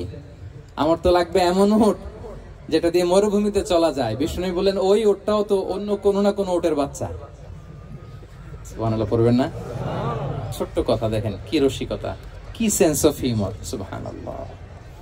সাহাবীদের সাথে এক কাতারে মিশে কাজ করতেন, নিজ হাতে সাহাবীদের সাথে মিশে কি করেছেন? মসজিদে নববী নির্মাণ করেছেন। ৫ম হিজরিতে নিজে মরুভূমির বালু খনন করে পেটে পাথর বেঁধে পরীক্ষা খনন করেছেন সাহাবীদের সাথে। True leader. শুধু তাই নয়, সাহাবারা ভালো পরামর্শ দিলে সেটা অ্যাকসেপ্ট করতেন। আমাদের মধ্যে অনেকের একটা ইগোইস্টিক ঝামেলা আছে, বাড়ির কাজের মেয়ে বলছে, কাজের ছেলে বলছে, এই আমার স্টাফ বলছে, এটা আমি কেন শুনবো? এরকম একটা মেন্টালিটি অনেকের আছে না নাই? অনেক সময় তাদের মধ্য থেকেও ভালো পরামর্শ আসতে পারে না? বলেন পারে কিনা? বিশ্বনবী দেখতেন কেউ ভালো পরামর্শ দিলে সেটা পিক করতেন, নিয়ে নিতেন। বদরের যুদ্ধে মুসলিম সৈন্যরা কোথায় ক্যাম্প করবে, বিশ্বনবী হঠাৎ একটা জায়গায় ক্যাম্প স্থাপনের নির্দেশনা দিলেন। হাব্বাব ইবনুল মুনজির রাদিয়াল্লাহু তাআলা আনহু, তিনি বললেন, ইয়া রাসূলুল্লাহ, অনুমতি দিলে একটা কথা বলবো। কি কথা? এই যে আপনি ক্যাম্প স্থাপন করলেন এখানে, এটা কি আল্লাহর আদেশে না আপনার ইচ্ছায়? নবী বললেন, আমার ইচ্ছা, এটা আল্লাহর আদেশ নয়। বিষ্ণু বললেন, তাহলে ঠিক হয় নাই, লোকেশন সিলেকশন ঠিক হয় নাই, তাহলে কোথায়? হাব্বাব বললেন, ইয়া রাসূলুল্লাহ, ওই যে কূপ দেখা যায় ওখানে, দ্যাটস আওয়ার লোকেশন, ওখানে করলে ভালো হবে। কেন? বলতেছে, আমরা ওখানে ব্যারিকেড দিয়ে রাখবো, পানি আমাদের কন্ট্রোলে থাকবে, কুরাইশরা পানির অভাবে যুদ্ধ ছাড়াই মরবে, আমরা পানি খেয়ে যুদ্ধ করবো। সুবহানাল্লাহ বলেন। বিশ্বনবীর সাথে সাথে হাব্বাবের কথা মেনে নিলেন, বলে যে না, আমি যে ডিসিশন দিয়েছি সৈন্যদের মধ্যে আবার ছড়িয়ে দাও, we should change our location. আল্লাহু আকবার। তাহলে সাহাবাদের সাথে ইন্টারেকশন কি ফ্র্যাঙ্কলি, কি ওপেন মাইন্ডেড। সুবহানাল্লাহ বিহামদি। তাহলে শিশুদের সাথে গেল, বড়দের সাথে, সাহাবাদের সাথেও গেল। আপনারা উঠতেছেন কেন ভাইরা? আসর পড়েন নাই? কাজা হয়ে যাবে নামাজের জন্য? হ্যাঁ, উঠবেন না মেহেরবানি করে, অল্প কয়েক মিনিট, কেউ উঠবেন না। লম্বা সময় তো ওয়াশরুমের ব্যাপার থাকে, অনেকের হয়তো আবার নামাজ ছুটে গিয়েছে। আল্লাহ। আচ্ছা, ৩ নম্বরে স্টাফের সাথে, কর্মচারীর সাথে, সেবকের সাথে বিষ্ণু ইসলাম কি আচরণ করেছেন? বিষ্ণু ইসলামের অনেক খাদেম ছিল, সিরাতে এসেছে। সবার কথা তো বলা যাবে না, একজনের কথা বলি, আনাস রাদিয়াল্লাহু তাআলা আনহুর কথা। আনাস, লক্ষ্মীপুরে আমি এক জায়গায় ওনার কোন একটা ওয়াজ করতে যে আমি বললাম, আনাস নামটা কেমন লাগে? কারণ অনেকে বাচ্চা নিয়ে এসে বলে, হুজুর নাম রেখে দেন। তাই আমি বললাম, আজকে এখানে নাম দিয়ে দেই আনাস। এই বছর এই লক্ষ্মীপুরে যত বাচ্চা হবে, যাদের মনে চায় আনাস রেখে দিয়েন। ৩-৪ বছর পরে শুনি আনাস দিয়ে লক্ষ্মীপুর ভরে গেছে। অনেকে আমাকে জানাইছে ছেলের নাম কি আনাস। তো বলে যে, ওই যে হুজুর আপনি 19 সালে আমাদের লক্ষ্মীপুরে এসে বলছিলেন, ওই কথা থেকে আমরা, পেটে ছিল বাচ্চা, আমরা নিয়ত করে ফেলছি আনাস রাখবো। আনাস নামটা অনেক সুন্দর না? সাহাবাদের নামগুলো চুজ করে করে ছেলেদের নাম রাখবেন। উনি ছিলেন বিষ্ণু ইসলামের খাদেম। কোনদিন তিনি কোন ওনার স্টাফকে, সেবককে, খাদেমকে মারধর করেন নাই, কোনদিন না। আমরা তো পান থেকে চুন খসলে, আল্লাহ, বাংলাদেশে ওই যে লোহার খুন্তি গরম করে কাজের মেয়ের পিঠে শাঁকা দেওয়া হয়, এরকম আছে না নাই? ডাকাত বলেন। মানবাধিকার কর্মী, আবার নারী আন্দোলনের বড় নেত্রী, কিন্তু ঘরের ভেতরে দেখা যায় তার আসল চরিত্র। কারো আসল চরিত্র যদি জানতে চান, কয়েকটা জায়গায় নক করলে জানা যায়। এক হচ্ছে তার বউ, তার ব্যাপারে কি বলে, তার স্ত্রী। এরপর তার ড্রাইভার কি বলে, তার ঘরের কাজের মহিলাটা কি বলে। এদের কাছে নক করলে আপনি বড় সাহেবের আসল তথ্য পেয়ে যাবেন। কথা বলছেন। আনাস রাদিয়াল্লাহু তাআলা আনহু বলেন, খাদিমতুন নবিয়্য 10 সিনিন ফামা ক্বালা লি উফ ফামা ক্বালা লি লিমা সানা'তা ওয়ালা লিমা লা সানা'তা। আমি 1 বছর 2 বছর নয়, 10 বছর বিশ্বনবীর খাদেম ছিলাম। আওয়াজ করে বলেন তো, কয় বছর? 10। একদিনের জন্য আমার কোনো কাজে বিরক্ত হয়, উহ ইস আহারে, বিরক্ত হয়ে আমরা এগুলো বলি না? একদিনের জন্য বলে না, একদিন, একটি মুহূর্তের জন্য। এই 10 বছরে একটিবারও প্যারা নবীজি বলেন নাই, আনাস এটা কেন করলে? একবারের জন্য বলে নাই, আনাস এটা করলে না কেন? একবারের জন্য তিনি বলেন।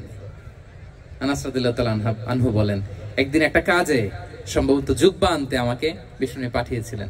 আমি ছোট মানুষ, জুব্বা আনতে যে ভুলে আমি মদিনার বাচ্চাদের সাথে খেলতে আরম্ভ করলাম, খেলা দেখতে আরম্ভ করলাম। বাচ্চারা রাস্তায় খেলাধুলা করে না? পাঠিয়েছে, ওইটা না এনে ভুলে, ছোট মানুষ তো, সেও দাঁড়িয়ে দাঁড়িয়ে মদিনার ছেলে মেয়েদের খেলা দেখতেছে। এখন সময়ের পর সময় যায়, ঘন্টার পর ঘন্টা যায়, আনাস তো আর আসে না জুব্বা নিয়ে। বিষ্ণু ভাবলেন, হায় রে, আনাস মনে ভুলে গেছে, যাই নিজের কাজ নিজেই করে নিয়ে আস। বিষ্ণু বেরোলেন, বেরোই দেখে ওই তো আনাস, আমার আনাস বাচ্চাদের সাথে খেলা দেখতেছে। আমরা হইলে কি করতাম? আমরা হইলে কি মায়ের, ওই যে ডাইরেক্ট মায়ের। আল্লাহ, আজকে তোর একদিন কি আমার একদিন না। বিষ্ণু গেলেন, তিনিও বাচ্চাদের সাথে খেলা দেখতে শুরু করলেন, কিছুই বললেন না, শুধু আলতো হাতে আনাসের পিঠে হাত রাখলেন, ঘাড়ে আলতো হাতে। বিষ্ণুবীর হাতটা রেশমের চেয়েও সফট ছিল। হাত রাখলেন, হাত রাখাতে আনাস রাদিয়াল্লাহু তাআলা আনহু ফানাযারতু ইলাই, তিনি বললেন আমি পিছনের দিকে তাকালাম, বিষ্ণুনবীর দিকে আমি তাকালাম, হঠাৎ করে দেখলাম যে বিষ্ণুনবী। তাকানোর পর পর আমি ভয় পেয়ে গেলাম, কিন্তু বিষ্ণু সাল্লাল্লাহু আলাইহি ওয়াসাল্লাম ধমকও দেয় নাই, কিরে আনাস তুই এখানে, এটাও বলে নাই। তাকালাম, ওয়া হুয়া ইয়াদহাক, তিনি একটা মুচকি হাসি দিলেন। বললেন আনাস তোমাকে না কাজে পাঠিয়েছিলাম, এখানে কেন? আনাস বলে ইয়া রাসূলুল্লাহ ক্ষমা করে দেন, আমি যাচ্ছি। আনাস বলে বিশ্বনবীর সেদিনের মুচকি হাসির শাসন মরার আগের দিন পর্যন্ত আমার এই সোজা রাস্তায় রেখেছে। ভাইরা আমার, শাসন করতে জানলে পিট্টি দেয়া লাগে না, ধমক দেয়া লাগে না, মার দেয়া লাগে না। শাসন করতে জানলে একটা মুচকি হাসি দিয়ে শাসন করা যায়, ঠিক কিনা বলেন? তাহলে কর্মচারীর সাথে তার আচরণ কেমন ছিল আমরা জানলাম। এবার জানবো স্ত্রীর সাথে আচরণ। স্ত্রী যার সাথে আমার সম্পর্ক খুবই গভীর, খুবই মজবুত, তার সাথে কেমন আচরণ ছিল। সিরাতে অনেক কথা এসেছে, আমাদের সময় নেই, সংক্ষেপে বলি। স্ত্রীদের তিনি আগে সালাম দিতেন, মসজিদ থেকে ঘরে পৌঁছে দিতেন, ঘরের কাজে সহযোগিতা করতেন, ওঠে ওঠার সময় হেল্প করতেন, মাঝে মাঝে স্ত্রীদের পরামর্শও নিতেন। আপনারা এগুলো করেন তো? করেন? এই যে আওয়াজ নাই, পেছনে কিন্তু ভাবিরা বসে আছে সবাই। উল্টা পাল্টা বললে এখানে উইটনেস আছে, খবর আছে আজকে। এগুলো করেন? করেন? হ্যাঁ, করতে হবে, করতে হবে। বিষ্ণু ইসলাম নিজ হাতে ঘরে উটের দুধ দহন করতেন, রুটি সেকা দিতেন, কাপড় সেলাই করতেন, এই কাজগুলো করতেন। এবং আম্মা জান আয়েশা রাদিয়াল্লাহু তাআলা আনহাকে এত ভালোবাসতেন, তিনি বলেন আমি গোশত খেয়ে ওটার হাড্ডিটা রেখে দিলে বিষ্ণুনবী আমার খাওয়া হাড্ডিটা নিয়ে আবার চষতে শুরু করতেন। আমি গ্লাসের যেখান দিয়ে পানি খেতাম, পেয়ালার খুঁজে খুঁজে বিষ্ণুনবী ওই জায়গায় ঠোঁট লাগিয়ে পানি খেতেন। মাইমুনা রাদিয়াল্লাহু তাআলা আনহা বলেন যে আমি আর বিষ্ণুনবী এক বালতি থেকে মগ দিয়ে পানি নিয়ে দুজনে গোসল করেছি। সুবহানাল্লাহ, একটু আস্তে বলেন।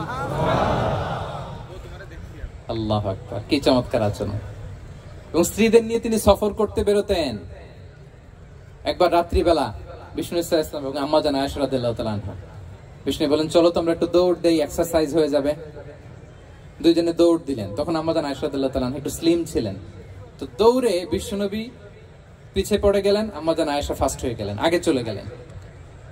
বড্ড খুশি, উনি বিশ্বনবীকে হারিয়েছেন। আবার অনেক বছর পরে, তখন সময়ের ব্যবধানে আম্মা জান আয়েশা একটু হেলদি হয়ে গিয়েছেন, আগের মতো আর চিকন নেই। আবার বিশ্বনবী এক রাতে বললেন আয়েশা চলো আজকেও একটু এক্সারসাইজ করি, দৌড় দেই। দুজন মিলে দৌড় দিলেন। আজকে বিশ্বনবী আর আম্মা জান আয়েশাকে চান্স দেন নাই, তিনি জোরে দৌড়ে আম্মা জান আয়েশাকে রানার আপ করে দিলেন, উনি ফার্স্ট হয়ে গেলেন। এরপর কি বললেন জানেন? সুনান আবু দাউদের হাদিস, তিনি বললেন ইয়া আয়েশা হাদিহি বিতিলকা সাবকা। দেখেন বিশ্বনবী মনে রাখছেন, নোটে রাখছেন। বিষ্ণু বলেন আয়েশা ওই যে এত বছর আগে কোন এক রাতে মরুভূমিতে দৌড়ে আমাকে হারাইছিলা, আজকে ওইটার বদলা নিয়ে নিলাম। তিলকা সাবকা, ওইটার বিনিময়ে এটা। ওই দিন তুমি জিতছিলা, আজকে তোমার উপর আমি জিতে গেলাম। আল্লাহু আকবার। কি হৃদ্যতা ছিল, কি সম্পর্ক ছিল স্ত্রীর সাথে। তাই বলে মনে করবেন না যে কোনো মনোমালিন্য হতো না, হতো। মানবিক যে ব্যাপারগুলো মাঝে মাঝে একটু ছোটখাটো মিষ্টি ঝগড়া, একটু মনোমালিন্য, এটাও হতো। এবং বিশ্বনবী এটাও টের পেতেন। তিনি বলতেন আয়েশা ইন্নী লা আ'লামু ইযা কুনতি আলাইয়া গাদবা ওয়া ইযা কুনতি আলাইয়া রাদিয়া। আয়েশা কখন তুমি আমার উপর রেগে থাকো আর কখন খুশি থাকো সবটাই কিন্তু আমি টের পাই। আম্মা জান আয়েশা অবাক হলেন, কি করে টের পান? বিশ্বনবী বলেন যখন তুমি আমার উপর খুশি থাকো তখন দোয়ার সময় বলো লা ওয়া রাব্বি মুহাম্মদ, তুমি বলো হে মুহাম্মদের রব আল্লাহ মদিনার উপর রহম করেন, আমাদেরকে ক্ষমা করেন। হে মুহাম্মদের রব আমাদের ক্ষমা করেন, এইভাবে দোয়া করো। আর যখন তুমি রেগে থাকো তখন আমার নামটা মুখ দিয়ে নিতে চাও না, তখন তুমি দোয়াতে বলো লা ওয়া রাব্বি ইব্রাহিম, হে ইব্রাহিমের আল্লাহ হে ইব্রাহিম নবীর খোদা, আমাদের মাফ করো। তখন তুমি আমার নাম নাও না, কৌশলে আমার নামটা বাদ দাও।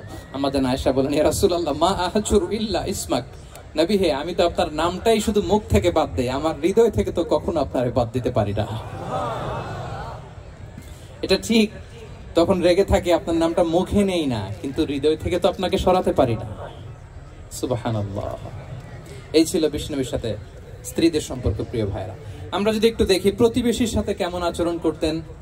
বিষ্ণু বলতেন, মান কানা ইউমিনু বিল্লাহি ওয়াল ইয়াউমিল আখিরি ফালইউকরিম দাইফা, যে আল্লাহ বিশ্বাস করে, আখিরাতে বিশ্বাস করে, সে যেন প্রতিবেশীকে সম্মান করে। একবার আবু যার আল গিফারি রাদিয়াল্লাহু তাআলা আনহুকে বিষ্ণু ইসা ইসলাম বললেন, আবু যার ইদা তাবাখতা মারাকান ফাআকসির মাআ, হে আবু যার, তুমি যদি কখনো ঝোল তরকারি রান্না করো, ঝোলের তরকারি খাইছেন?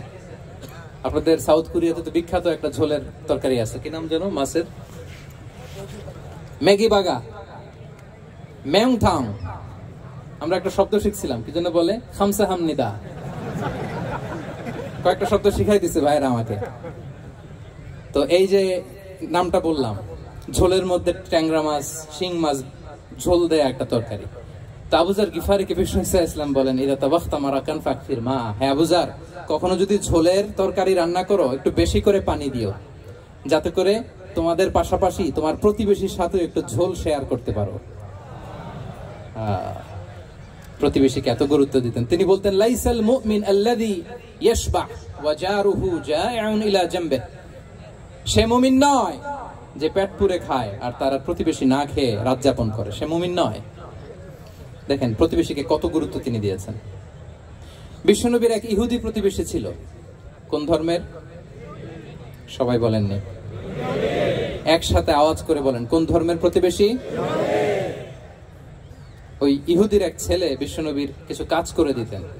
অনেকদিন হলো ছেলেটা আসে না, ছোট্ট ইহুদি ছেলে, মোবাইল বন্ধ, ছোট্ট ইহুদি ছেলে আসে না। খোঁজ নিলেন, শুনলেন সে অসুস্থ। শুনলেন ইহুদি ছোট্ট ছেলেটা কি, বিশ্বনবী দেখতে গেলেন। মুসলিম শিশুকে দেখতে গেলেন নাকি? কোন ধর্মের শিশু? তার মানে আপনার প্রতিবেশী যদি হিন্দু হয়, বৌদ্ধ হয়, খ্রিস্টান হয়, দ্যাট ডাজন্ট ম্যাটার, আপনি তার বিপদে আপদে পাশে থাকবেন। এটাই ইসলামের শিক্ষা, ঠিক কিনা বলেন? এই যে আপনাদের এখানে বুদ্ধিস্ট নেইবার আছে, হিন্দু নেইবার আছে, খ্রিস্টান নেইবার আছে, তারা বিপদে পড়লে তো আপনার যাওয়ার দরকার নাই না? যাবেন, খোঁজ খবর নিবেন, ভিজিট করবেন, পাশে দাঁড়াবেন। আপনি যে তাদের খোঁজ খবর নিতেছেন, মুসলিম হয়েও আপনি এত চমৎকার আচরণের, এটা দেখেই অনেকে কালিমা পড়ে মুসলমান হয়ে যাবে। এটাই তো দ্য বিউটি অফ ইসলাম, ইসলামের সৌন্দর্য। বিশ্বনবী হিন্দু মুসলিম ইহুদি বাছান নাই, ছোট্ট ইহুদিটাকে দেখতে গেলেন, যে দেখে হায় রে, কাতর হয়ে সে বিছানায় মৃত্যু শয্যায় শুয়ে আছে। বাচ্চাটার মাথায় হাত বুলিয়ে দিলেন। হাত বুলিয়ে বাচ্চাটাকে, ইহুদি বাচ্চাটাকে বললেন, আসলিম, হে শিশু, তুমি ইসলাম ধর্ম গ্রহণ করো। এখন ছোট্ট মানুষ, তার বাবা আবার পাশে দাঁড়িয়ে আছে, আব্বা কি বলে না বলে, সে নাযারা ইলা ওয়াজহি আবি, বাবার দিকে তাকালেন। তা বাবা বলে, আতিয়া আবুল কাসিম, মানে বিষ্ণু ইসলামের কুনিয়াত, বড় ছিল ছিল কাসিম, তাকে বলা হতো আবুল কাসিম। ইহুদি বাবা বলল, মুহাম্মদ যা বলে তাই করো। সাথে সাথে সে বলল, আশহাদু আল্লা ইলাহা ইল্লাল্লাহ ওয়া আশহাদু আন্না মুহাম্মাদুর রাসূলুল্লাহ। বিশ্বনবী বেরোয়ার সময় বললেন, আলহামদুলিল্লাহিল্লাযী আনকাযাহু মিনান নার, প্রশংসা সে আল্লাহর যে একটু আগে জাহান্নামী হওয়ার কথা ছিল, মুহূর্তে কালেমার মধ্য দিয়ে তাকে জান্নাতি বানিয়ে দিলেন। দেখেন প্রতিবেশীর সাথে কি আচরণ। ইহুদি প্রতিবেশীর পাশে দাঁড়িয়েছেন, অসুস্থ, ভিজিট করেছেন। আমরা যেন আমাদের প্রতিবেশীর খোঁজ রাখি। অভুক্ত প্রতিবেশী রেখে আপনি পেট পুরে খেয়ে তাহাজ্জুদ করলে ওই তাহাজ্জুদ আল্লাহর দরবারে যাবে না। খবরদার, খবরদার, আমরা যেন প্রতিবেশীর সাথে সুসম্পর্ক রাখি। এবার যুদ্ধবন্দীদের সাথে বিষ্ণু ইসলাম কেমন আচরণ করেছেন। যুদ্ধবন্দী, POW, প্রিজনার অফ ওয়ার, যুদ্ধবন্দী পর্যন্ত যুদ্ধ হয়েছে, প্রতিপক্ষ হেরেছে, আমরা জিতেছি, তাদেরকে বন্দী হিসেবে আমরা পেয়েছি, তাদের সাথে ইসলাম কি আচরণ করতে বলে। আমরা তো অনেক যুদ্ধবন্দীদের ইতিহাস জানি পৃথিবীতে। আবু গারিব কারাগারের কথা শুনেছি আমরা ইরাকে, ঠিক কিনা? হ্যাঁ, পশ্চিমারা কি নির্যাতন করেছে। আমরা কিউবার গুয়ান্তানামো বের কথা শুনেছি, কি অমানবিক নির্যাতন তারা করেছে, কি টর্চার সেল তারা ওখানে করেছিল। সম্প্রতি আমরা আমাদের বাংলাদেশে আয়নাঘরের কথাও শুনেছি। তা আয়নাঘরে যাদেরকে টর্চার করা হয়েছে এরা যুদ্ধবন্দী? এরা তো কারাবন্দী, তাও অন্যায় ভাবে। এনফোর্স ডিসঅ্যাপিয়ারেন্স ছিল, অন্যায় ভাবে তাদেরকে গুম করা হয়েছে। অন্যায় ভাবে বছরের পর বছর যাদেরকে এভাবে কষ্ট দেয়া হয়েছে, ফ্যামিলি থেকে দূরে রাখা হয়েছে, কিয়ামতের দিন তাদেরকে আল্লাহ জালেমের কাতারে দাঁড় করাবে। ইসলাম কারাবন্দীদের দূরের কথা, যুদ্ধবন্দীদের সাথে ভালো আচরণের কথা বলেছে। আল্লাহ বলেন ওয়ায়ুতঈমুনা আত-তাআমা আলা হুব্বিহি মিসকিনাও ওয়া ইয়াতীমান ওয়া আসীরা।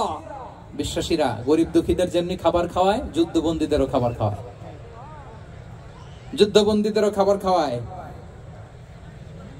এবং বিষ্ণু বলেছেন ইস্তাউসু বিল উসারা খায়রা, যুদ্ধবন্দীদের সাথে তোমরা ভালো আচরণ করো। বদরের যুদ্ধে 70 জন বন্দী হয়ে আসলো। বিশ্বনবী 70 জনকে সাহাবাদের মধ্যে ভাগ করে দিলেন, বললেন তোমরা খারাপটা খাবে, বন্দীদেরকে ভালোটা খাওয়াবে। কি নমুনা স্থাপন করেছে ইসলাম।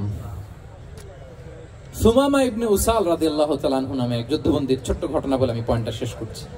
ইয়ামামার বড় লিডার ছিলেন, যুদ্ধবন্দী হয়ে মদিনায় আসলেন। নাম সুমামা ইবনে উসাল। নাম কি? কি নাম?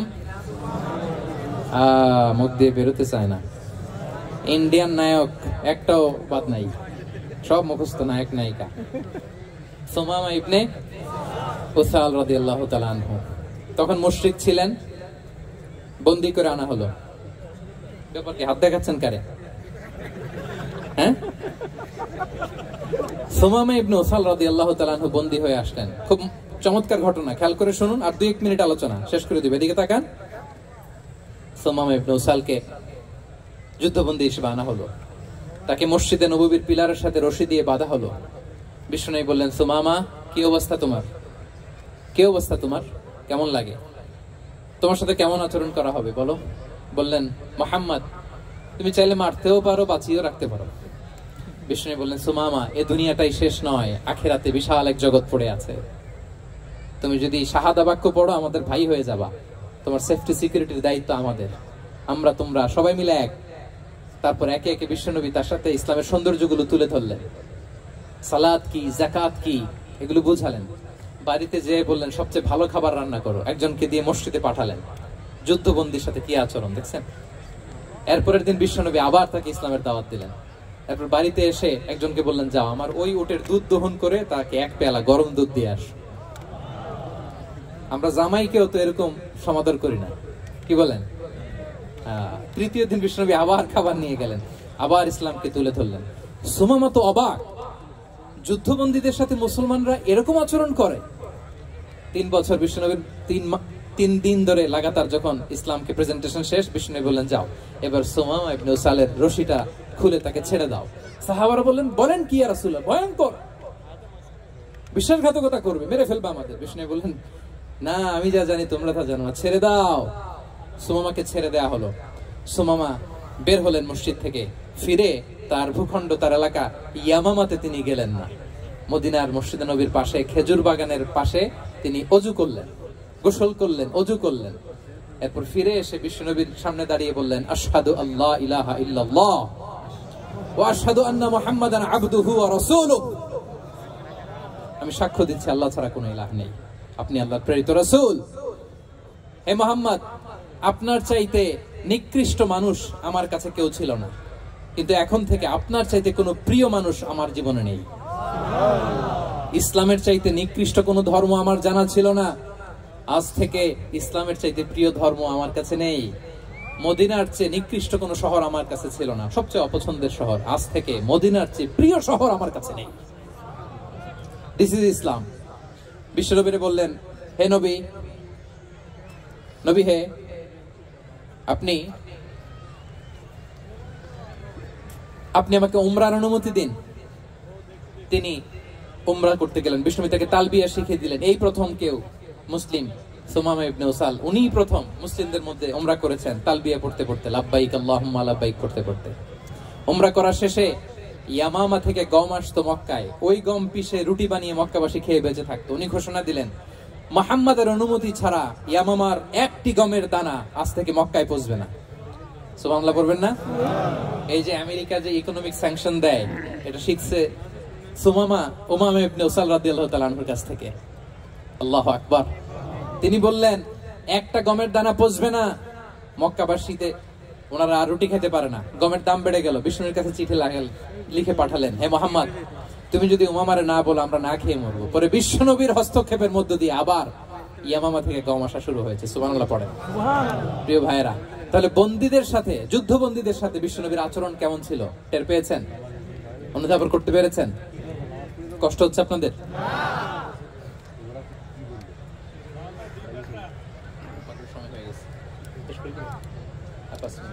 জি, মাগরিবের সময় হয়ে গেছে, আমরা এখনই শেষ করছি। প্রিয় ভাইরা, ভিক্ষুকের সাথে তিনি কি আচরণ করতেন দেখেন। বিশ্বনবী, আর 2-1 মিনিট মিস করবেন না, এই 2-3 মিনিট এদিক সেদিক তাকাবেন না। ভিক্ষুকের সাথে কি আচরণ? বিশ্বনবী কখনো না বলতে পারতেন না। কেউ হাত পাতলে কি বলতে পারতেন না? পারতেন না। এক ভিক্ষুক এসে বলে, এই মোহাম্মদ দাও, তোমার কাছে কি আছে দাও। নবী তখন চাদর পরা ছিলেন, চাদর ধরে এমন জোরে টান দিছেন বিশ্বনবীর ঘাড়ের চামড়া এখানে ছিঁড়ে গেছে, চামড়ায় দাগ পড়ে গেছে। বিশ্বনবী তার দিকে তাকিয়ে, ওই যে মুচকি হাসির ম্যাজিক, আবার মুচকি হাসি দিয়ে বললেন, যাও তাকে কিছু দিয়ে দাও। আচ্ছা, ভিক্ষা করতে এসে যদি আপনার জুব্বা ধরে টান মারে, জামার কলার ধরে টান মারে, এই দে, কি করবেন বলেন? ওই যে মায়ের, মানে ডানে ভাই আর কোনো সলিউশন নাই, খালি মায়ের, আইজো মায়ের খাইলো মায়ের। দেখেন, ভিক্ষা করতে এসে জামা ধরে টান দিয়ে ঘাড়ের চামড়া এনে দিয়েছে, কিন্তু বিশ্বনবী হাসি দিয়ে সলিউশন করলেন। সুবহানাল্লাহ পড়েন। শত্রুদের সাথে তিনি কেমন? আল্লাহ আল্লাহ আল্লাহ আল্লাহ।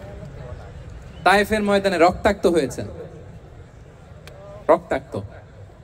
পাহাড় রক্ষী ফেরেশতারা বলে, নবী আপনাকে রক্তাক্ত করেছে?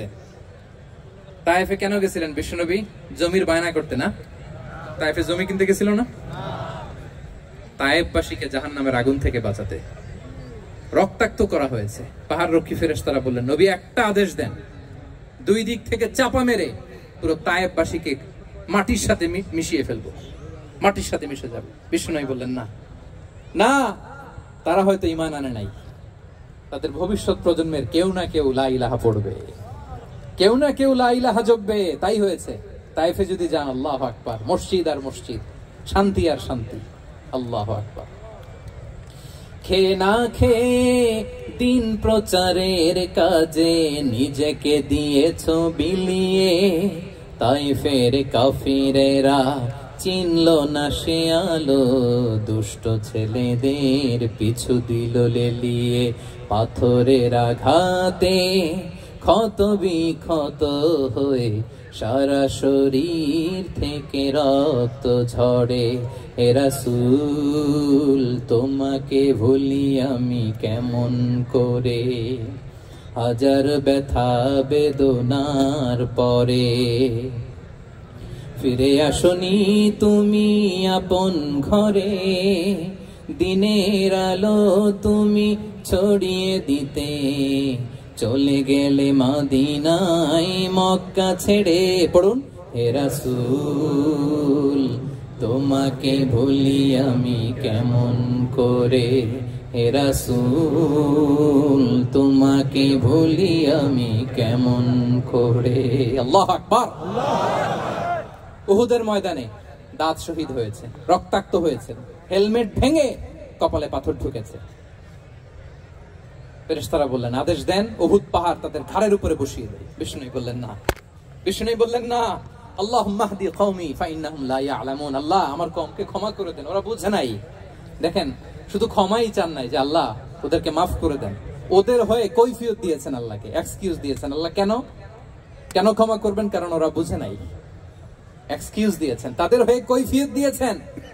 এই ছিল শত্রুদের সাথে বিশ্বনবীর আচরণ। যুদ্ধের ময়দানে ঘোষণা দিতেন, খবরদার ওদের নারীদের গায়ে হাত দিবে না, শিশুদের গায়ে হাত দিবে না, গবাদি পশু মারবে না, কোন পাদ্রীর গায়ে হাত দিবে না। গোটা বিশ্বের কেউ, কোন যুদ্ধের সেনাপতি যুদ্ধের ময়দানে এমন মানবতা দেখাতে পারে না। চিল্লায় বলেন ঠিক কিনা? 8ম হিজরিতে মক্কা বিজয়ের দিন থারথার করে কাঁপছিল কুরাইশরা যে আজকে তো আমাদেরকে ক্যাপিটাল পানিশমেন্ট দিবে, ডেথ পেনাল্টি দিবে। বিশ্বনবী বললেন, না, লা তাসরিবা আলাইকুমুল ইয়াউম ইযহাবু ফাআনতুমুত তুলাকা। 4-5 জনকে তিনি শাস্তি দিয়েছেন, গণহারে শত শত হাজার হাজার পরিবারকে তিনি ক্ষমা করে দিয়েছেন।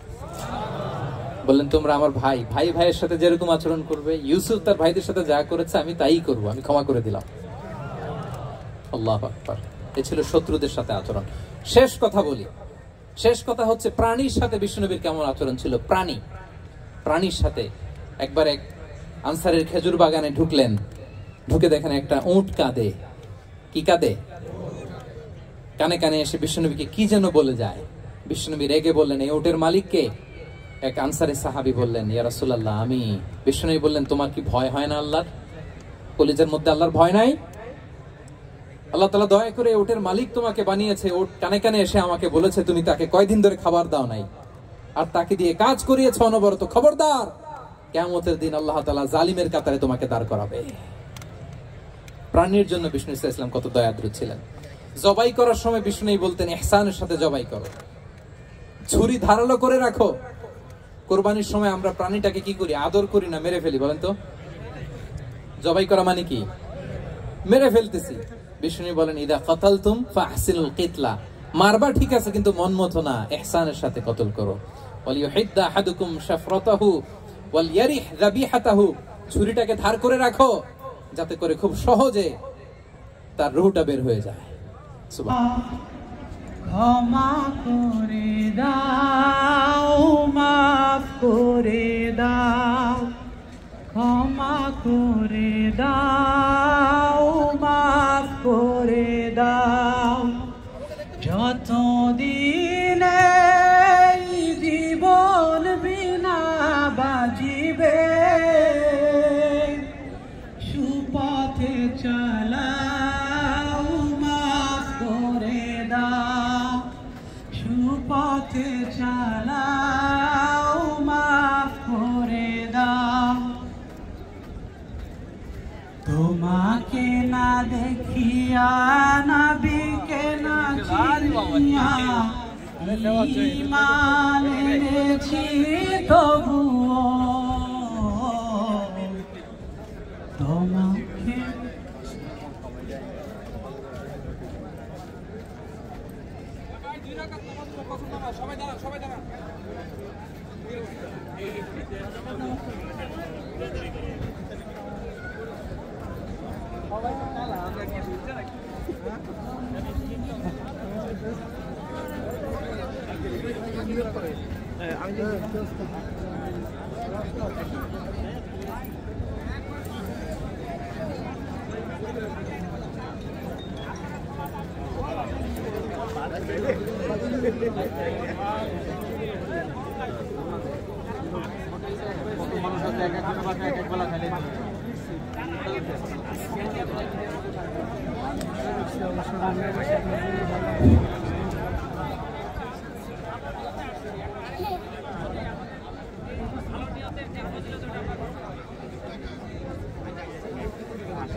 কাছে কি